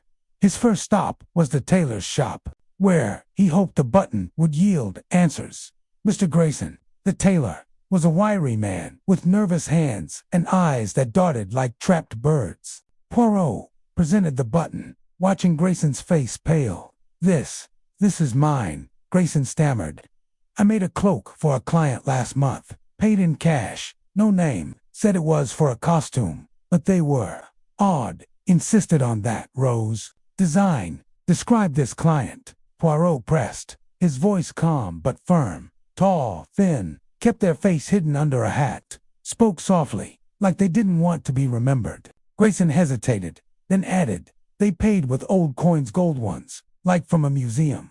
Poirot's eyes gleamed. The coins matched those linked to the Ashby family's past theft, a detail he'd uncovered earlier. "Mercy, Mr. Grayson, you have been most helpful." Back at his lodgings, Poirot spread the clues before him. The manuscript page, the button, the register, and the map. The manuscript's murder scene mirrored Margaret Hale's death, suggesting Christie had known more than she let on. The cloaked figure was no phantom, but a person tied to the Ashby family, perhaps protecting their legacy. The coins and the button pointed to someone with access to wealth and custom craftsmanship, someone like Clara, Lord Ashby's niece, who had already admitted to seeing a stranger near the safe. He resolved to confront Clara, but not before visiting the village archives.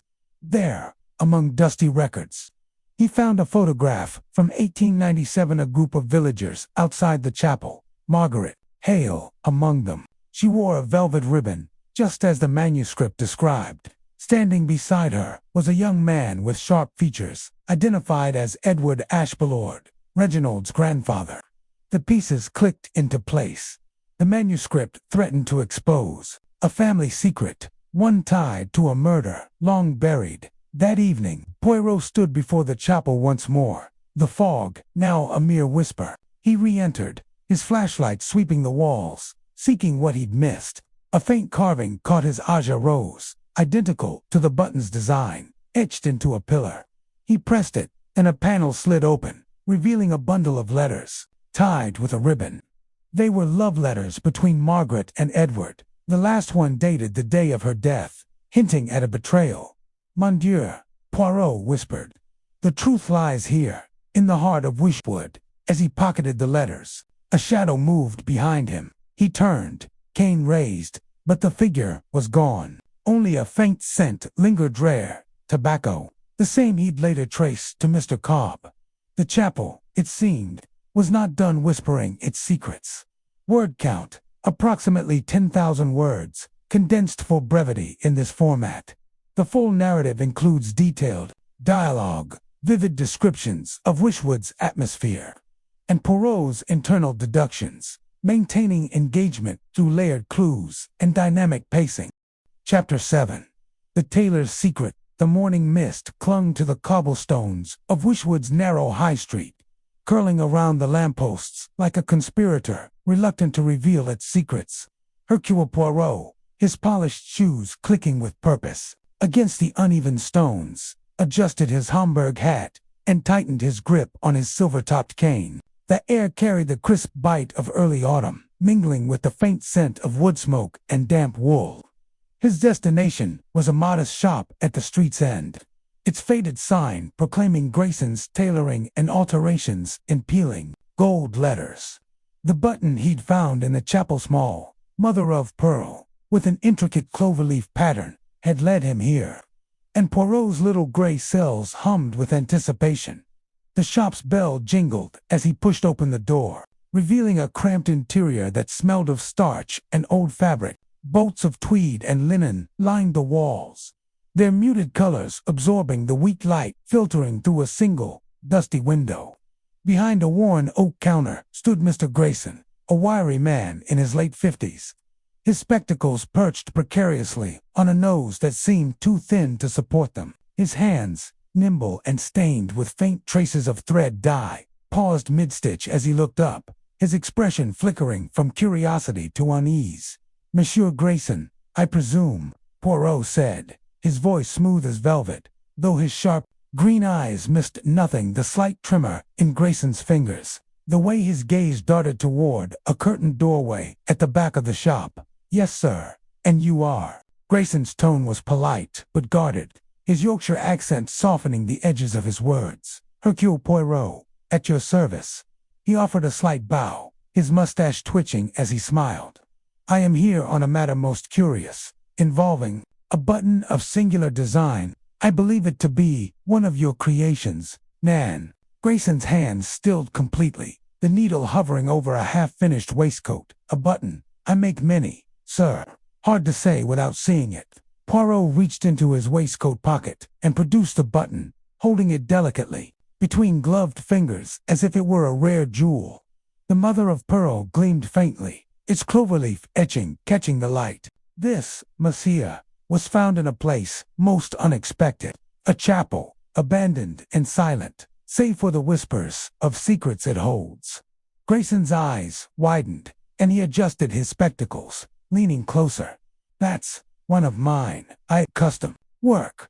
Not many ask for such a design. Cloverleaf, you say? Made it for a cloak. I did. A special order."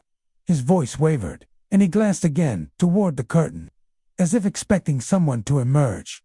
Poirot's gaze followed the tailor's, noting the heavy burgundy fabric of the curtain, slightly askew, as though recently disturbed. "A special order, you say? For whom, if I may inquire?"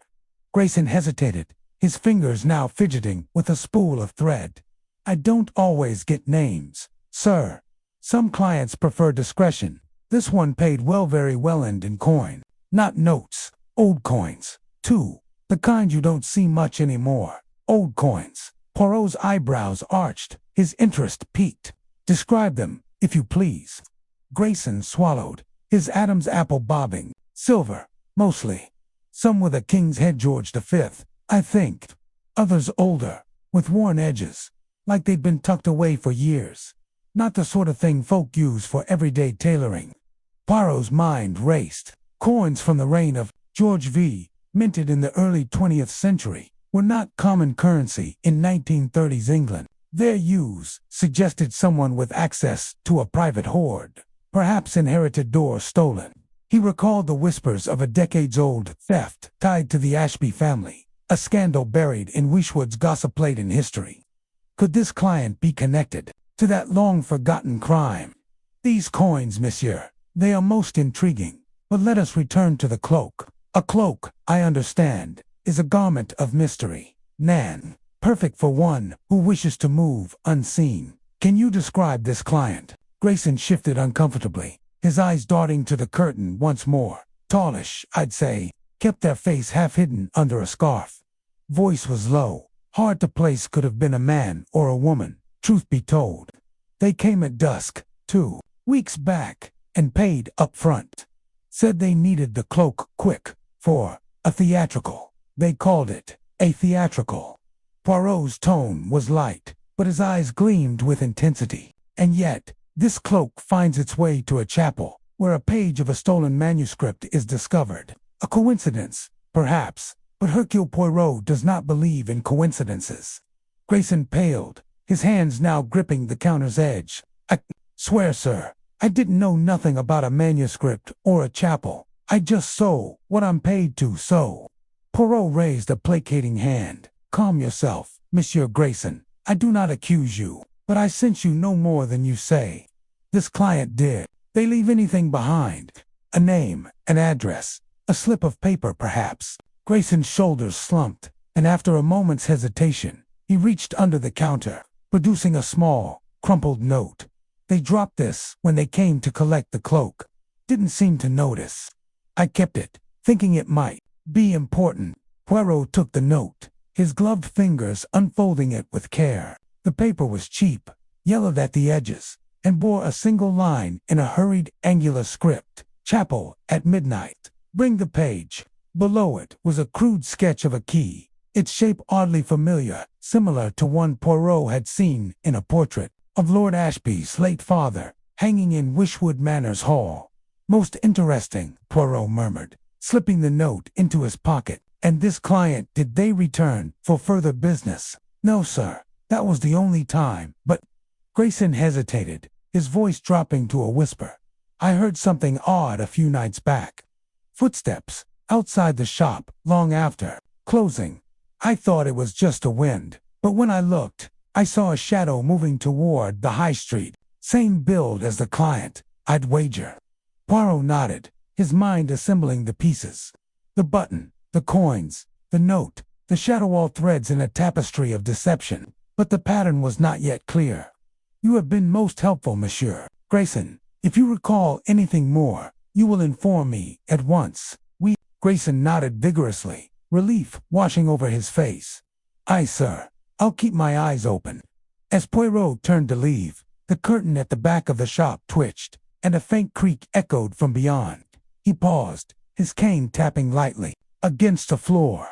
One moment, monsieur. What lies behind that curtain? Grayson froze, his mouth opening and closing like a fish.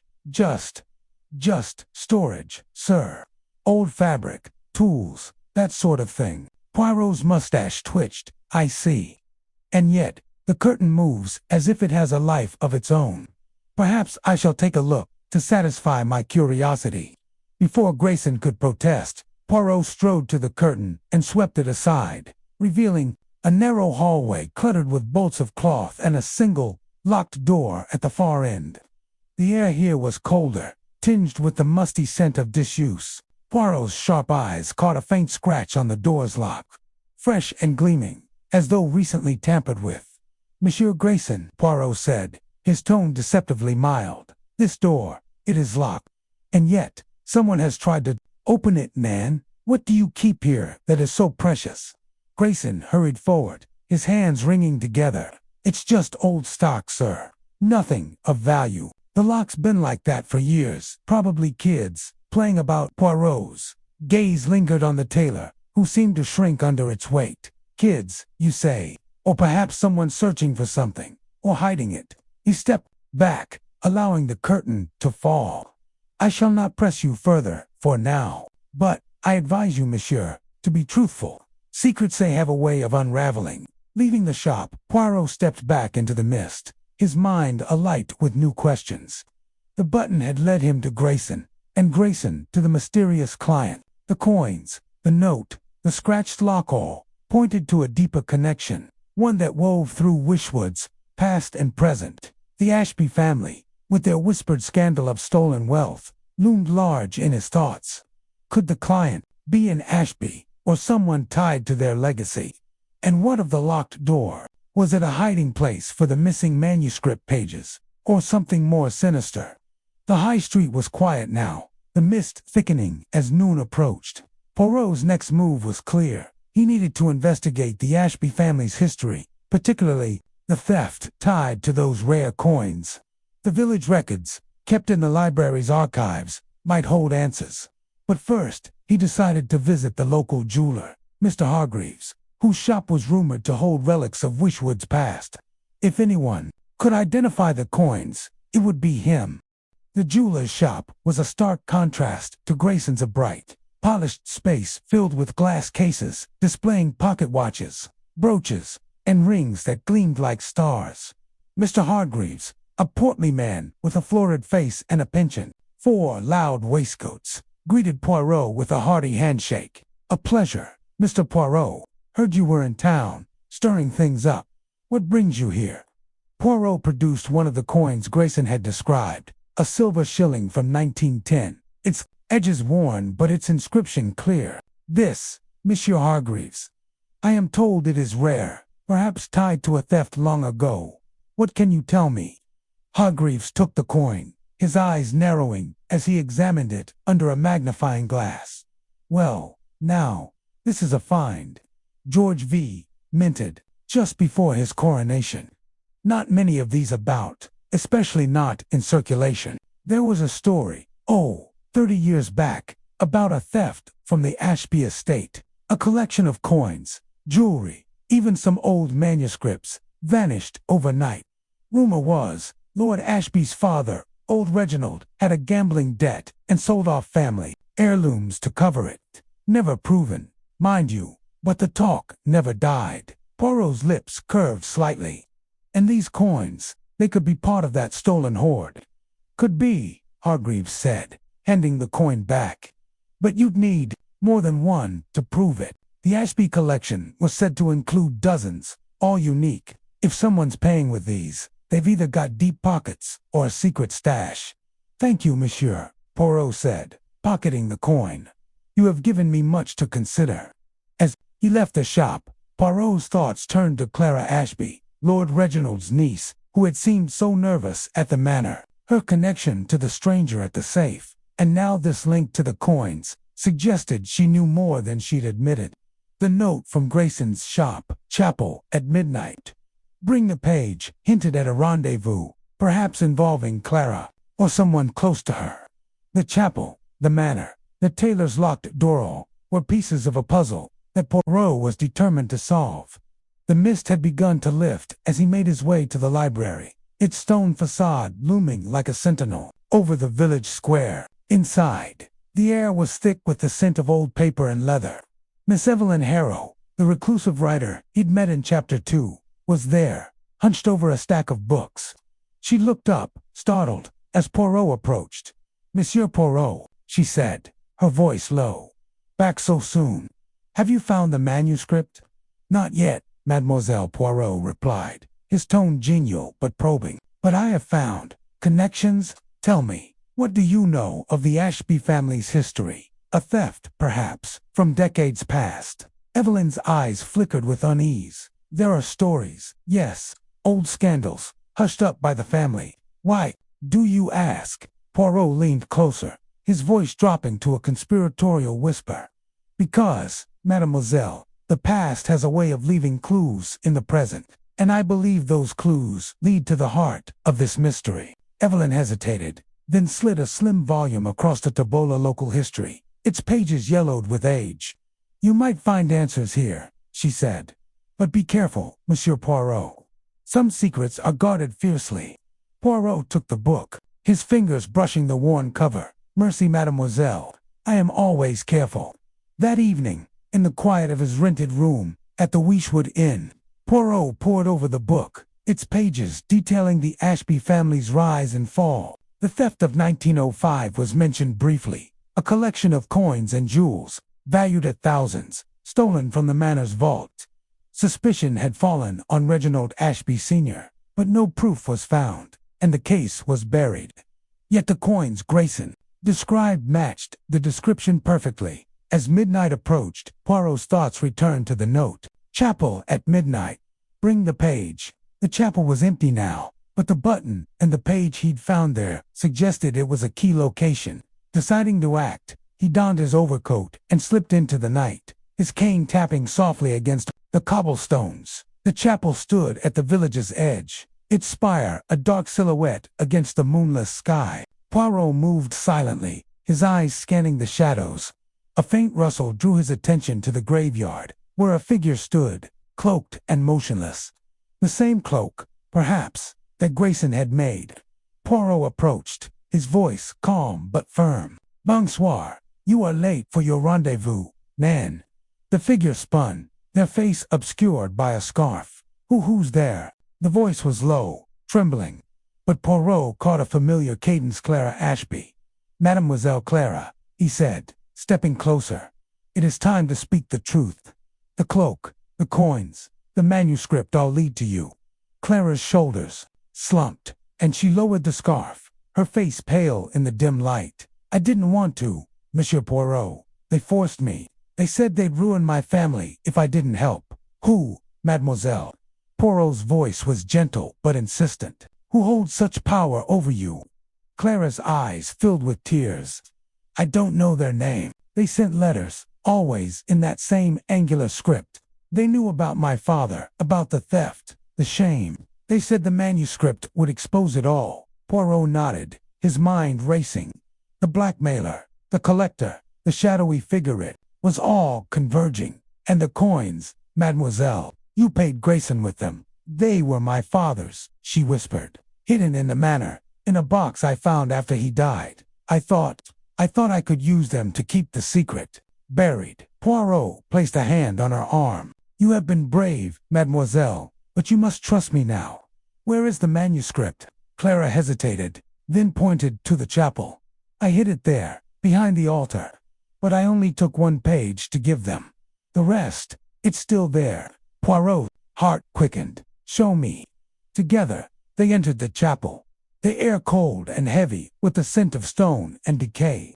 Behind the altar, Clara lifted a loose stone, revealing a bundle wrapped in oilcloth. Poirot unwrapped it, finding several pages of the manuscript, their edges brittle but intact. The text described a murder, fictional yet chillingly precise, as if Christie had known the truth of Whodunit's past. As they emerged from the chapel, a shadow moved in the graveyard, a figure, cloaked and swift, disappearing into the night. Poirot's eyes narrowed.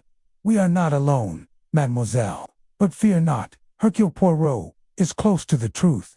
The chapter closed with Poirot clutching the manuscript pages, Clara at his side, and the weight of Whodunit's secrets pressing down. The tailor's confession, the coins, the blackmail, all pointed to a larger conspiracy, one that threatened to unravel the village's fragile peace.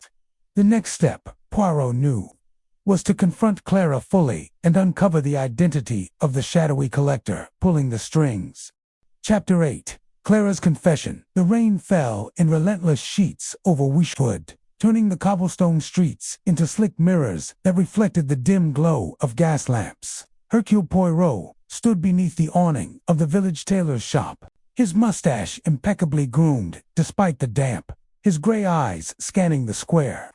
The tailor, Mr. Grayson, had just provided a critical piece of the puzzle, a description of the mysterious client who had commissioned the cloak, a figure whose features aligned unsettlingly with Clara Ashby's account of a stranger near the manor's safe. The air was thick with the scent of wet wool and the faint temps of intrigue, and Poirot's mind churned with the threads of this ever-tangling mystery. He adjusted his overcoat and stepped into the downpour, his polished shoes splashing through shallow puddles as he made for Whodunit Manor. The village clock tower loomed in the distance, its hands frozen at 10:30, as if time itself had paused to watch the drama unfold. Clara, Lord Ashby's niece, was at the heart of this. Poirot was certain. Her nervous demeanor during their last encounter, her fleeting glances toward the manor's upper windows, and now Grayson's description, they all pointed to her involvement. But why? What could drive a young woman of such privilege to entangle herself in the theft of Agatha Christie's lost manuscript? The manor's iron gates creaked as Poirot pushed them open, the sound swallowed by the storm. The gravel path to the front door was a gauntlet of mud, but Poirot navigated it with the grace of a man who refused to let the elements dictate his dignity. He rapped the brass knocker, and after a moment, the door swung inward, revealing Clara herself. Her auburn hair was slightly disheveled, her green eyes wide with a mixture of surprise and dread. She wore a simple gray dress, its hem damp as if she, too, had braved the rain. "Monsieur Poirot," she said, her voice trembling like a leaf in the wind. I didn't expect you so soon." "Nan," Mademoiselle Poirot replied, stepping into the foyer and shaking the rain from his hat. "But the truth, it does not wait for convenient hours. May we speak privately?" Clara hesitated, her fingers twisting the fabric of her dress. "Of course. Follow me." She led him through the manor's labyrinthine halls, past portraits of stern-faced Ashbys whose eyes seemed to follow their every step.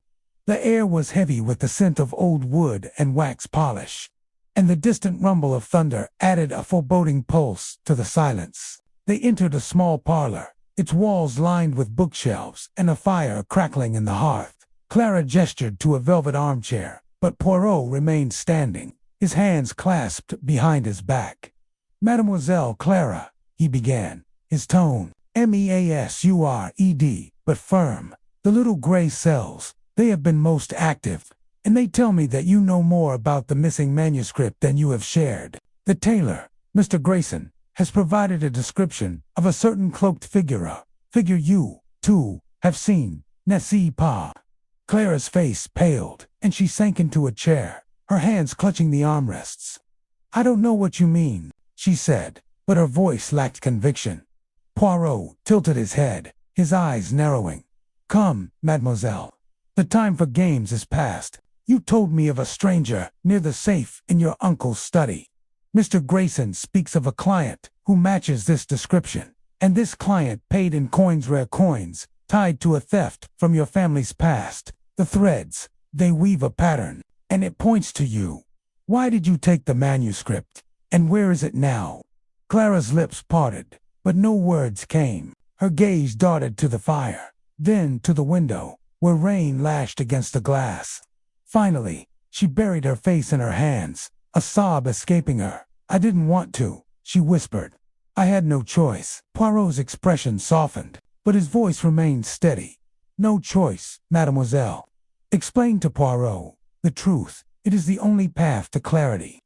She drew a shuddering breath and looked up, her eyes glistening with tears. "It started 3 weeks ago. A letter arrived, addressed to me. It was unsigned, but it knew things about my father, things no one should know." "Your father?" Poirot prompted, his curiosity piqued. Clara's father, the late Edmund Ashby, had been a shadowy figure in Wishwood's history, rumored to have squandered much of the family's wealth before his death a decade ago. Clara nodded, her voice barely above a whisper. "He wasn't what people thought. Everyone saw him as the reckless son of Lord Ashby, gambling away our fortune. But there was more. He was involved in something terrible, a crime, long ago. The letter threatened to expose it to ruin what's left of our family's name." Poirot's mustache twitched. "And this letter, it demanded the manuscript in exchange for silence." "Yes," Clara said, her voice breaking. "It said the manuscript was in the library, that it held secrets about Wishwood's secrets, tied to my father. I didn't know what they meant, but I couldn't let the truth come out, not after everything Uncle Reginald has done to rebuild our reputation." Poirot paced slowly before the fire, his hands still clasped behind him. "So, you went to the library. You took the manuscript." Clara nodded, tears spilling down her cheeks.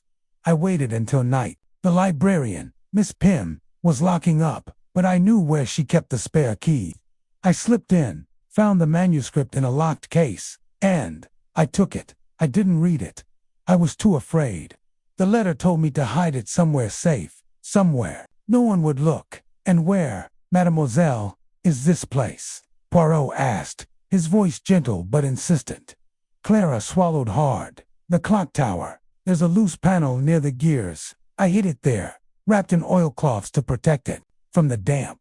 I thought that would be the end of it." But then I got another letter. Poirot's eyes gleamed. Another letter. What did it say? It was angry, Clara said, her voice trembling. It said I hadn't followed instructions properly, that I was supposed to deliver the manuscript to a specific place, a drop point, near the old mill. But I couldn't. I panicked. I didn't know who was behind it, and I was afraid they'd come for me next. Poirot stopped pacing and fixed her with a piercing stare. And the pages, Mademoiselle, the manuscript, it is incomplete. Nan, several pages are missing. Clara's eyes widened. Missing? No, that can't be. I hid the whole thing. I swear it. Poirot raised a hand, silencing her. Calm yourself, mademoiselle. Let us verify. You will take me to this clock tower, and we shall see what remains of Madame Christie's work. The rain had lessened to a drizzle by the time Poirot and Clara reached the village square. The clock tower stood like a sentinel, its stone facade, weathered but imposing. Clara led the way up a narrow spiral staircase, her lantern casting flickering shadows on the walls. The air inside was cold and musty, thick with the scent of rust and old wood. At the top, the massive gears of the clock ticked with a slow, deliberate rhythm, like the heartbeat of Whodunit itself. Clara knelt beside a panel near the base of the mechanism, her fingers trembling as she pried it loose. Here, she said, reaching into the shadows. She pulled out a bundle wrapped in oilcloth and handed it to Poirot. He unwrapped it carefully, revealing a leather-bound manuscript, its cover embossed with Agatha Christie's initials. But as he flipped through the pages, his brow furrowed. Monsieur, he murmured, you spoke the truth, mademoiselle, but the manuscript, it is wounded. Several pages, they are gone. Clara gasped, her hand flying to her mouth. But how? I hid it the same night I took it. No one knew it was here. Poirot's eyes narrowed as he examined the manuscript. The missing pages had been torn out, not cut, leaving jagged edges that suggested haste or desperation. Someone else. They have been here, he said. Someone who knew where to look. Clara shook her head, her voice rising with panic. But who? I didn't tell anyone, not even Uncle Reginald. The letters, they came through the post. No names, no addresses, just instructions. Poirot closed the manuscript and tucked it under his arm. The letters, mademoiselle, you still have them? She nodded. In my room, hidden in a jewelry box. I was too scared to destroy them. Bon, Poirot said. We shall examine them. But first, we return to the manor. The night, it grows cold, and the mystery, it grows deeper. Back at Whodunit Manor, Clara retrieved the letters from a velvet-lined jewelry box beneath her bed. There were 3 in total, each written in a precise, almost mechanical hand on plain paper. The first demanded the manuscript's theft, specifying the library's case and the clock tower as a hiding place. The second, written in sharper tones, berated Clara for not delivering it to the mill. The third was a single line, "You cannot hide from me." Poirot read them in silence, his fingers tracing the edges of the paper. "The ink," he said at last, "it is unusual. A deep indigo, not common in Whodunit, and the paper, it is of fine quality, yet unmarked. This is no ordinary blackmailer, mademoiselle. This is someone with resources, with purpose." Clara wrung her hands. "What do they want? The manuscript, it's just a story, isn't it?" Poirot's eyes gleamed in the firelight. "A story, perhaps, but one that holds secrets. Madame Christie, she was a master of weaving truth into fiction. This manuscript, it may reveal more than its thief intended. Tell me, mademoiselle, did you see anyone near the clock tower that night? Any sound, any shadow?"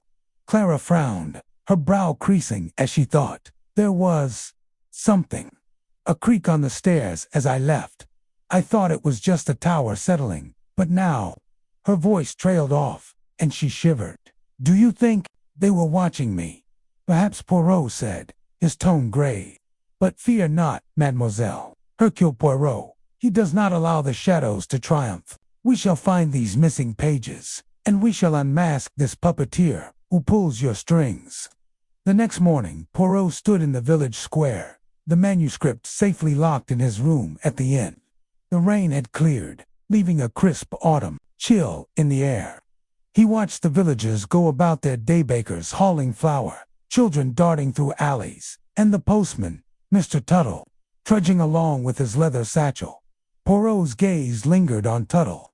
The letters Clara received had no postmarks, no stamps, yet they had arrived through the post. Someone, perhaps, had access to the village's mail. He approached Tuttle, who tipped his cap nervously. "Morning, Mr. Poirot. Heard you're stirring up quite a fuss about that manuscript." Poirot smiled thinly. "A fuss? None.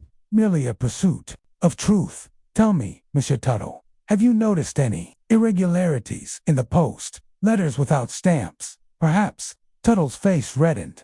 "Well, now, I don't go prying into folks' mail. But there was a batch of letters a few weeks back, slipped into my bag without me noticing. Found 'em when I was sorting. No stamps, no return address. Thought it was a mistake, but I delivered 'em anyway." Poirot's eyes gleamed. "And to whom were these letters addressed?" Tuttle scratched his head. "Miss Clara, for one. A few others. Dr. Weston, the innkeeper, Mr. Cobb, didn't think much of it at the time." "Merci, Monsieur Tuttle," Poirot said, his mind racing. "Dr. Lila Weston, the evasive descendant of the Literary Society, and Mr. Cobb, the jittery innkeeper, both had received similar letters." The web was growing, and Poirot sensed its center was close. He returned to the inn, where Mr. Cobb was polishing glasses behind the bar. The man's hands shook slightly, and his eyes darted to Poirot as he entered. "Back again, are you?" Cobb said, his voice strained. "What's it this time?" Poirot leaned against the counter, his tone deceptively casual. "Monsieur Cobb, you received a letter, did you not? A letter with no stamp, no name. What did it ask of you?" Cobb's glass slipped, shattering on the floor. I don't know what you're talking about," he stammered, bending to clean the mess. Poirot's voice sharpened. "Do not play the fool, monsieur. The letters, they connect you to Clara Ashby, to Dr. Weston, to this manuscript. Speak, or Poirot shall ensure the authorities take an interest in your affairs." Cobb's shoulders slumped, and he stood, wiping his hands on his apron. All right, I got a letter. Told me to keep an eye on the stranger who came to the inn, the one who left that parcel. Said if I didn't, they'd tell everyone about my debts. I owe money, Mr. Poirot, more than I can pay. I didn't want trouble. And this stranger," Poirot pressed, "you described them to me before, but tell me again, every detail." Cobb swallowed hard. "Tall, thin, wore a cloak, face mostly hidden, but I saw a scar, just here." He touched his left cheek. Voice was low, cultured. "Not from Wishwood, I'd wager." Poirot nodded, filing the information away. The scar, the voice, it matched no one he had met yet, but it was another piece of the puzzle. "Merci, Monsieur Cobb. You have been most helpful." As Poirot stepped back into the square, his mind buzzed with connections. Clara's confession had opened a door, but the missing pages of the manuscript held the key to the mystery's heart. The letters, the stranger, the rare coins, the Ashby family's past, they all pointed to a secret buried in Wishwood's history. One Agatha Christie had woven into her lost novel. And someone, it seemed, would stop at nothing to keep that secret hidden. He glanced at the clock tower, its hands still frozen at 10:30. Time might have paused for Wishwood, but for Hercule Poirot, it was running out. The missing pages were out there, and he would find them no matter who stood in his way. Chapter 9. The clock tower's riddle. The village of Wishwood lay under a shroud of twilight, its cobblestone streets glistening faintly from an earlier drizzle. Hercule Poirot, his iconic mustache impeccably trimmed despite the chaos of the investigation, stood at the base of the ancient clock tower that loomed over the village square. Its weathered stones, mottled with lichen, seemed to whisper secrets of centuries past. The manuscript, retrieved from Clara's hiding place within the tower's dusty recesses, lay tucked under his arm, but its missing pages gnawed at his meticulous mind. Those absent sheets, he was certain, held the key to unraveling not just the theft, but a deeper truth woven into Wishwood's history. Poirot's gray eyes scanned the square. The villagers, bustling about their evening routines, cast curious, glances his way. A baker, flour dusting his apron, nodded politely. A group of children darted past, their laughter echoing off the stone walls. Yet Poirot's focus was singular.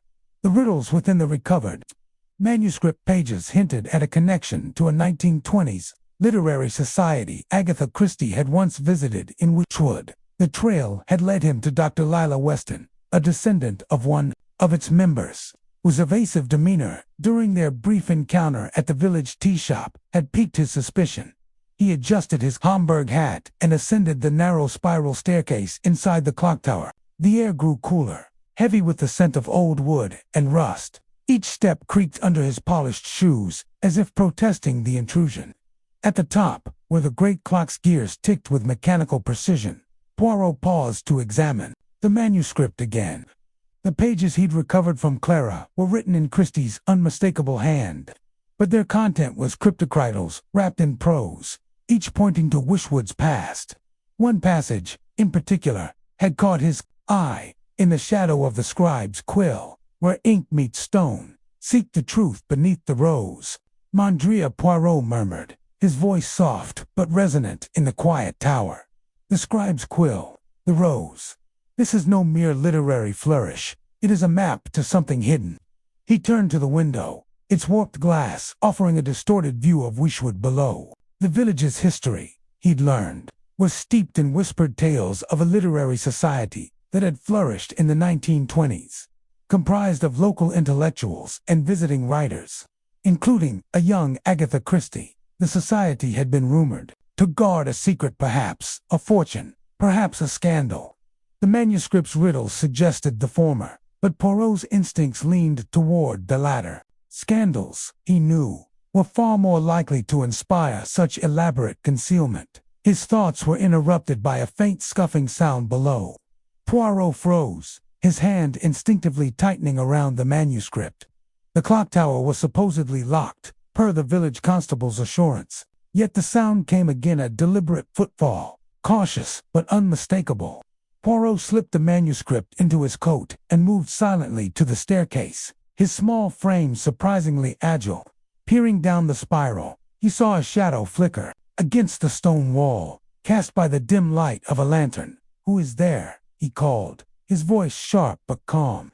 "Monsieur Poirot does not appreciate uninvited guests." Silence answered, followed by the rapid patter of retreating steps. Poirot descended swiftly, his cane tapping lightly against the steps. By the time he reached the base, the door to the square stood ajar, swaying in the evening breeze. He stepped outside, scanning the crowd. A figure in a dark coat, who'd pulled low, vanished around the corner of the baker's shop. Pursuit was tempting, but Poirot resisted. The figure was too far, and the manuscript's clues demanded his immediate attention. Instead, he made his way to the village archive, a squat building tucked behind the church. The archive, he'd been told, housed records of Wishwood's past, including documents from the literary society. If the manuscript's riddles pointed to a historical truth, the archive was the logical place to begin. The archivist, a wiry man named Mr. Percival Finch, greeted him with a mixture of awe and apprehension. Poirot's reputation had clearly preceded him. "Monsieur Finch," Poirot began, his tone polite but firm. "I require access to records from the 1920s, specifically those concerning the Wishwood Literary Society. You will assist me, n'est-ce si?" Finch adjusted his spectacles, his fingers trembling slightly. "The society, oh well. Those records are rather old, Mr. Poirot. Not much call for them. But I suppose I could veet," Poirot interrupted, his impatience thinly veiled. "Time is a luxury we do not have." Finch scurried to a back room, returning with a dusty ledger bound in cracked leather. "This is the society's journal," he said, placing it on a table. "Minutes, member lists, that sort of thing. Not sure what you'll find, though." Poirot opened the ledger, its pages yellowed and brittle. The entries detailed meetings held in Wishwood Manor, hosted by the late Lord Edmund Ashby, father of the current Lord Reginald. Names of members jumped out: professors, poets, and, notably, a young Agatha Christie, listed as a guest in 1923. One entry, dated June 12, 1923, caught his eye.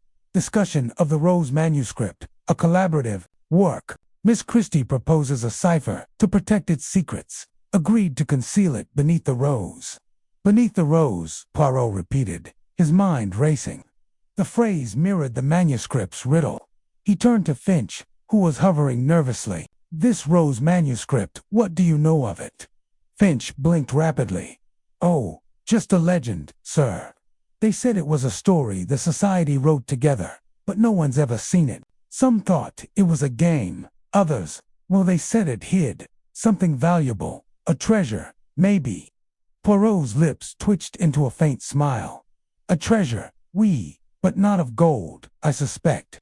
Tell me, where in Wishwood might one find a rose associated with the society? Finch hesitated, then pointed to a faded photograph pinned to the wall. It showed Wishwood Manor's garden, a rose arbor at its center. The Manor's rose garden, he said. It was famous in those days. The society often met there. Poirot thanked Finch and left his mind alight with possibilities. The Manor was his next destination, but first, he needed to speak with Dr. Leila Weston. Her connection to the society, through her grandfather, a noted poet, made her a likely keeper of its secrets. He found her at her cottage on the village's edge, a modest home cluttered with books and papers. Leila, a woman in her 40s with sharp eyes and a guarded demeanor, offered him tea with a smile that didn't reach her eyes. Dr. Weston, Poirot began, declining the tea with a polite wave. You were less than forthcoming during our last meeting. I now know of your grandfather's role in the Wishwood Literary Society. The manuscript I seek is tied to that society, and I believe you know more than you have shared. Lila's smile faltered. I told you, Mr. Poirot, I am a historian, not a detective. My grandfather's stories were just that, stories. The society was a group of dreamers, nothing more. Then you will not mind if I examine his papers, Poirot said, his tone deceptively mild. A dreamer's words may hold the truth. Lila stiffened, but gestured to a stack of journals on a nearby shelf. Be my guest. They're mostly poetry and nonsense. Poirot spent the next hour poring over the journals, his keen eyes catching details Lila likely hoped he'd miss. One entry, written in a hurried scrawl, stood out. The Rose manuscript is complete. Christie's cipher is ingenious, hidden in plain sight, beneath the rose. If found, it could ruin us all. Another page mentioned a meeting at the Rose Arbor, where the society vowed to protect their secret at all costs. As Poirot closed the journal, Lila's voice cut through the silence. You're wasting your time, Mr. Poirot. Whatever my grandfather was involved in, it's long gone. Au contraire, Poirot replied, rising. The past is never truly gone. It lingers, like the scent of roses after a storm. I shall visit Wishwood Manor's garden. Perhaps you would care to join me. Lila declined, her expression unreadable. Poirot left, his mind piecing together the puzzle. The Rose Arbor, the manuscript's riddles, the society's secrecy, all pointed to a truth buried not in gold but in knowledge. At Wishwood Manor, he found the rose garden in disrepair, its once vibrant blooms now tangled and wild. Lord Ashby, predictably, was absent, but the groundskeeper, a grizzled man named Tompkins, allowed Poirot to explore. The arbor, a lattice structure choked with thorny vines, stood at the garden's heart. Poirot examined it closely, his gloved fingers tracing the weathered wood. At the base, partially hidden by overgrown roses, he found a stone slab etched with a faint rose emblem. His heart quickened. Beneath the rose, he whispered, with Tompkins' reluctant help. Poirot pried up the slab, revealing a small metal box rusted shut. Inside, wrapped in oilcloth, was a single sheet of paper, not from the manuscript but a society document. It listed names, dates, and a chilling revelation. The Rose manuscript was no mere story, but a coded confession of a crime committed by a society member, concealed to protect their legacy. A note in Christie's hand added, for the truth to remain hidden, the rose must never bloom. Poirot's mind raced. The manuscript's fictional murder, described in the chapel's hidden page, mirrored a real Wishwood caisson, unsolved death from the 1920s. The society had buried the truth, and Christie, perhaps unwittingly, had woven it into her lost novel.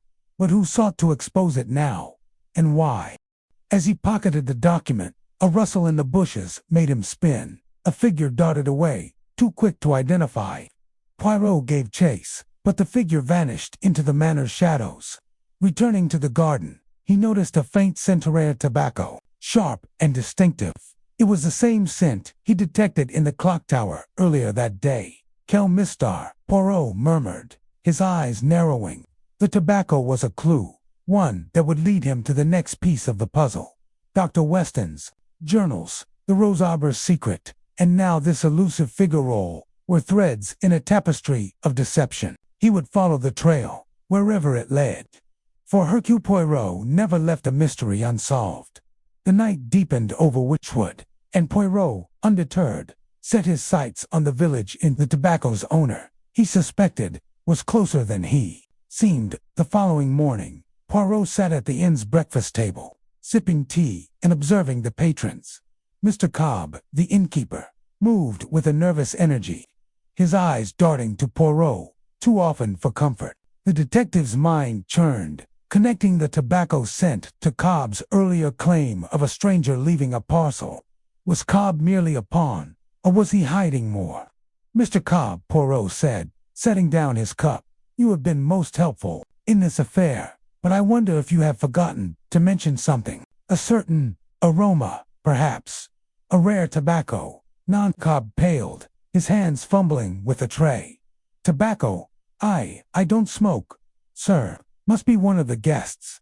Poirot's smile was thin, vehement. Then you will not mind if I inspect your storeroom, a small matter, to ease my curious mind.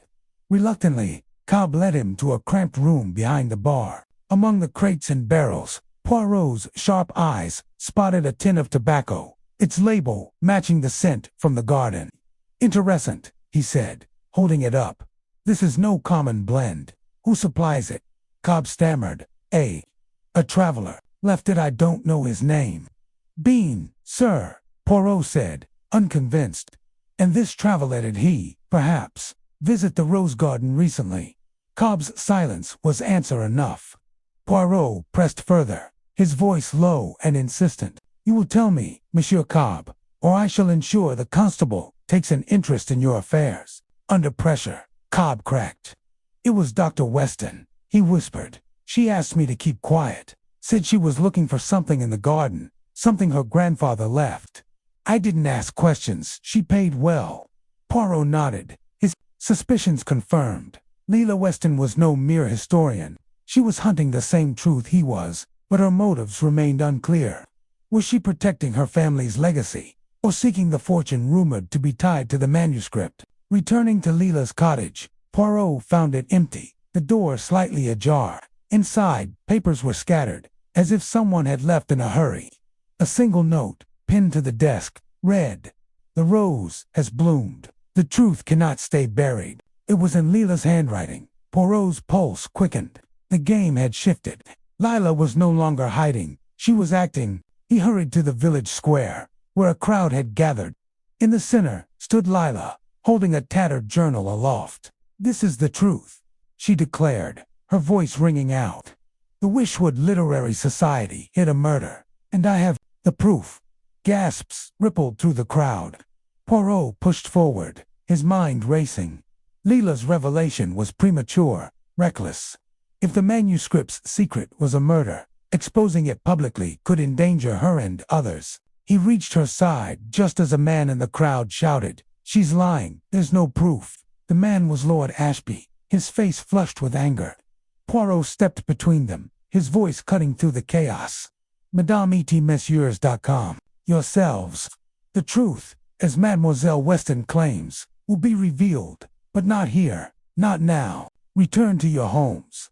Reluctantly, the crowd dispersed. Poirot turned to Leila, his eyes stern. "You have been foolish, Doctor. To reveal such a secret without evidence is to invite danger." Leila's jaw tightened. "I couldn't wait, Mr. Poirot. My grandfather's journal names the killer. It's all in the Society's records, hidden in the Manor's library. Then we shall go there together, Poirot said. But first, you will give me that journal. Lila hesitated, then handed it over. Poirot flipped through its pages, his eyes scanning the faded ink. The final entry confirmed her claim. A Society member, Edmund Ashby, had confessed to a murder in 1923, disguised as an accident. The Society, including Lila's grandfather, had sworn to protect him, encoding the truth in the Rose manuscript at Wishwood Manor. Poirot and Lila searched the library, a cavernous room lined with ancient books. Behind a false panel, they found a second journal, this one detailing the Society's pact. The manuscript, it seemed, was Christie's attempt to expose the truth subtly, through fiction. But someone likely Edmund's son, Lord Reginald, had ensured it never saw the light of day. As they left the library, a shadow moved in the hallway. Poirot's hand shot out, grabbing Lila's arm. "Silence," he whispered. The scent of tobacco lingered again, and a soft click echoed her door, closing nearby. Poirot's mind raced. The tobacco, the journals, the manuscripts, riddles all pointed to a truth that threatened the Ashby legacy. Lord Reginald, he suspected, was desperate to keep it buried. But another player was at work, someone who had followed him from the clock tower to the garden to this very moment. Dr. Weston, Poirot said softly, "We are not alone. Stay close." They moved cautiously, following the faint scent to a locked door at the manor's rear. Poirot picked the lock with surprising deftness, revealing a small study. Inside, a figure hunched over a desk, rifling through papers. The man turned, startled. It was Mr. Cobb. "You," Poirot exclaimed. "So, the innkeeper is more than he seems." Cobb bolted, but Poirot was faster, blocking the door. Nan, Monsieur Cobb, you will explain why you follow Hercule Poirot, why you skulk in shadows." Cobb's shoulders slumped. "I was hired," he admitted. "Not by Dr. Weston, by someone else. They wanted the manuscript, said it was worth a fortune. I didn't know about the murder until I overheard you and Dr. Weston. Who hired you?" Poirot demanded. Cobb hesitated, then whispered a name. "Lord Ashby." Poirot's eyes gleamed. The pieces were falling into place. Ashby's desperation, Lila's revelation, Cobb's duplicity, all were threads in a web of deceit. The manuscripts, missing pages, he realized, were not just clues to a fortune, but evidence of a crime that could ruin the Ashby name. "Mercy, Monsieur Cobb," Poirot said. "You have been most illuminating. Now, you will remain here until the constable arrives." As Cobb sat, defeated, Poirot turned to Lila. "The journal, you found it, is the key. We must protect it, and you, until the truth can be revealed properly." Lila nodded, her resolve firm. "I'll help you, Mr. Poirot, for my grandfather's sake." Poirot smiled faintly. "Bon. Then let us return to the village. The night is not yet over, and Hercule Poirot has one more riddle to solve." They left the manor, the journal tucked safely in Poirot's coat. The clock tower chimed midnight, its echoes carrying over Wishwood. The mystery was far from solved, but Poirot was closing in. The tobacco trail, the rose arbor, the Society's secret saw led to a confrontation he knew was coming. For now, he had the journal, and with it, the power to unravel Wishwood's darkest truth. Chapter 10. The fortunes cursed the village of Wishwood lay cloaked in the muted hues of an autumn dusk, its cobblestone streets glistening with the damp of an earlier rain. Hercule Poirot, his meticulously polished shoes clicking softly against the stones, moved with purpose through the lengthening shadows. The journal he had uncovered in Dr. Lila Weston's home weighed heavily in his mind, its cryptic entries hinting at a lost Ashby. Fortuna, secret that seemed to pulse beneath the village's quaint facade like a hidden heartbeat. The manuscript, Agatha Christie's lost work, was more than a literary treasure. It was a map to something far more tangible.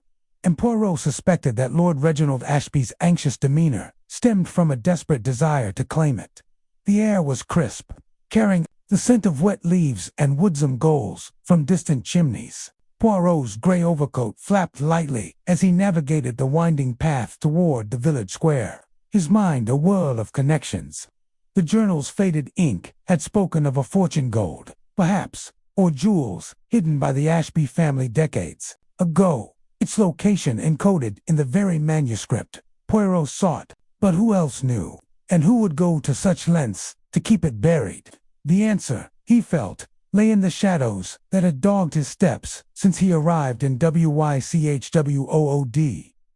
As he approached the square, the heart of the village, where a stone fountain bubbled under the watchful gaze of an ancient oak, Poirot's senses sharpened.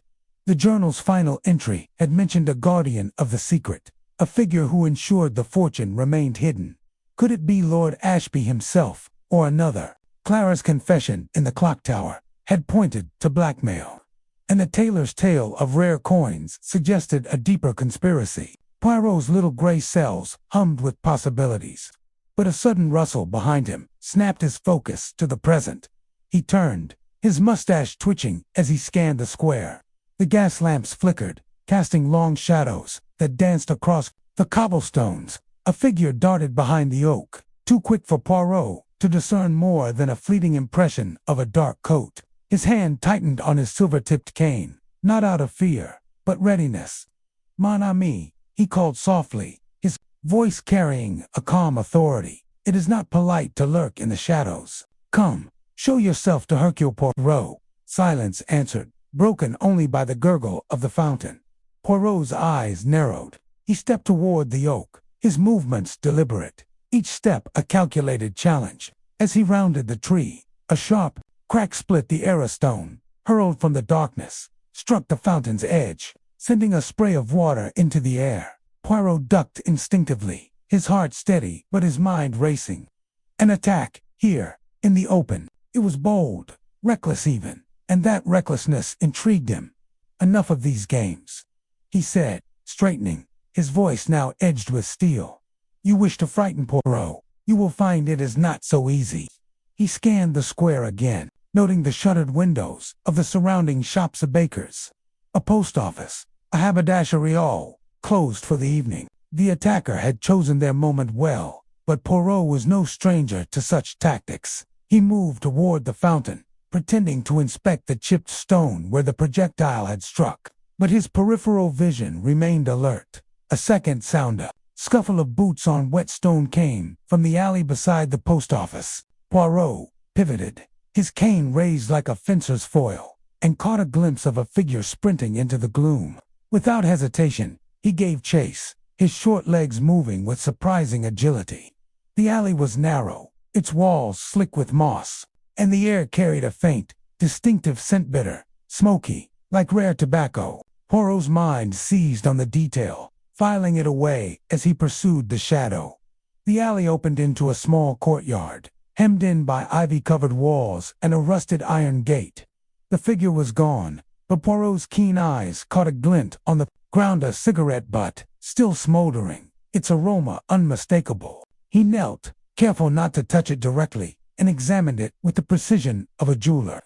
"Tata rare," he murmured, "not the common blend of the village Tata shop. Nan, this is something particular." He straightened, his mind connecting the scent to a memory. The innkeeper, Mr. Cobb, had been nervous when questioned about the stranger at his inn, his fingers fidgeting with a pipe that carried a similar aroma. Could Cobb be the guardian of the secret, or merely a pawn in a larger game? Poirot tucked the cigarette butt into a handkerchief, evidence to be pondered later, and turned back toward the square. The attack had been a warning, he was certain, but it only deepened his resolve. As he emerged from the alley, the village square was no longer deserted. A small crowd had gathered near the fountain, drawn by the commotion. Among them was Mrs. Beatrice Langley, the librarian, who had first alerted Poirot to the manuscript's theft. Her round face was pale, her eyes darting nervously. "Monsieur Poirot," she called, hurrying toward him. "I heard a noise. Are you hurt?" "Nan," Madame Poirot replied, brushing a speck of dust from his coat. "Merely inconvenienced. Tell me, have you seen anyone unusual in the square this evening?" Beatrice wrung her hands, her apron stained with ink from her library duties. "No one, monsieur. But oh, it's dreadful. First the manuscript, now this." Wishwood isn't safe anymore. Her voice trembled, but Poirot noted a flicker of something in her eyes. Guilt, perhaps, or fear of discovery. Calm yourself, madame, he said, his tone soothing yet probing. Perhaps you recall something from the night of the theft, a detail, however small, that you did not mention before. Beatrice hesitated, her fingers twisting a loose thread on her apron. Well, there was a man near the library just before closing. He asked about old books, said he was a collector. I didn't think much of it, but he had a strange way of speaking, almost foreign. Poirot's mustache twitched. Foreign, you say? Describe this man, s'il vous plaît. Tall, thin, with a scarf covering half his face. He wore gloves, even though it wasn't cold, and his voice it was low, like he didn't want to be overheard. Beatrice's eyes widened. Do you think he's the one who threw the stone? Perhaps, Poirot said, his mind already racing. A collector, gloves, a scarftails, that suggested more than a casual interest in books. He thanked Beatrice and moved toward the inn, determined to confront Mr. Cobb about the tobacco and the stranger. The Wishwood Inn was a low, timbered building, its windows glowing with the warmth of a fire within. Poirot pushed open the heavy oak door, the bell above jingling sharply. The common room was half empty, a few locals nursing pints at the bar. Mr. Cobb stood behind the counter, polishing a glass with a rag that looked none too clean. His eyes flicked up as Poirot entered, and for a moment, his hand faltered. Monsieur Cobb, Poirot said, approaching with a polite smile. A word, if you please. Cobb's face tightened, but he nodded, setting the glass down with a clink. What's this about, Mr. Poirot? I've got customers to tend. Customers who can wait, Poirot replied, his voice smooth but firm. He leaned closer, lowering his voice. Tell me, monsieur, do you enjoy a particular tobacco? A rare blend, perhaps, not found in the village shop? Cobb's eyes widened, a bead of sweat forming at his temple. I smoke what's local, same as everyone. Why do you ask? Poirot produced a handkerchief, unfolding it to reveal the cigarette butt. This, monsieur, was found in the courtyard where I was inconvenienced this evening. Its scent is most distinctive, and I recall a similar aroma when we last spoke. Would you care to explain? Cobb's hands trembled, and he glanced toward the door, as if expecting rescue or planning escape. I don't know nothing about that, he stammered. Could be anyone's. Nan, Poirot said, wagging a finger. This is no common tobacco, and you, I think, know more than you say. The stranger who left a parcel at your end, did he smoke this same blend? Did he pay you to keep silent about his business? Cobb's shoulders slumped, the fight draining from him. All right, he muttered, his voice barely above a whisper. I didn't want no part of it, but he paid well. Said he was a collector, wanted the manuscript for its value. Not just as a book. Mine, you said, it held secrets worth more than gold. Poirot's eyes gleamed. And this collector, where is he now? Cobb hesitated, then leaned closer, his voice dropping to a hoarse whisper. He's meeting someone tonight, at the old mill on the edge of town. Didn't say who, but he was jumpy, like he was scared of being followed. Poirot nodded, his mind already mapping the path to the mill. Mercy, Monsieur Cobb. You have been most helpful, perhaps, more than you intended. He turned to leave, then paused, glancing back. A word of advice. Choose your allies with care. Secrets, they have a way of turning on those who keep them. The night had deepened by the time Poirot reached the outskirts of Wishwood, where the derelict mill loomed against the starry sky. Its weathered timbers creaked in the wind, and the river beside it churned with a restless energy. Poirot's heart beat steadily, but his senses were alive to every sound: the rustle of leaves, white noise of the water, the distant hoot of an owl. The mill was a perfect place for a clandestine meeting, isolated yet accessible, its shadows offering cover for those who wished to remain unseen. He slipped through a gap in the mill's sagging door, his cane tapping softly against the rotting floorboards. Inside, the air was thick with the scent of mildew and old grain. Moonlight filtered through broken windows, casting jagged patterns across the floor. Poirot moved cautiously, his eyes adjusting to the dimness, when a low voice broke the silence. "You're persistent. I'll give you that." Poirot froze, his hand tightening on his cane.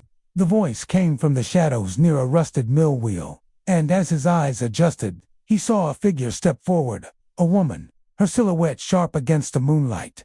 Dr. Lila Weston, the descendant of the Literary Society member, stood with a calm that belied the tension in her eyes. In her hand was a small, silver pistol, its barrel glinting faintly.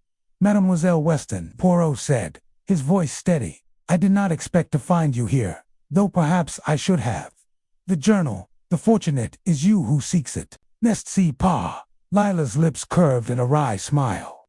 "You're as clever as they say, Monsieur Poirot. Yes, I want the fortune not for greed, but for my work. My research could change lives, but it needs funding. The Ashby fortune is my birthright, hidden by my grandfather, to keep it from falling into the wrong hands."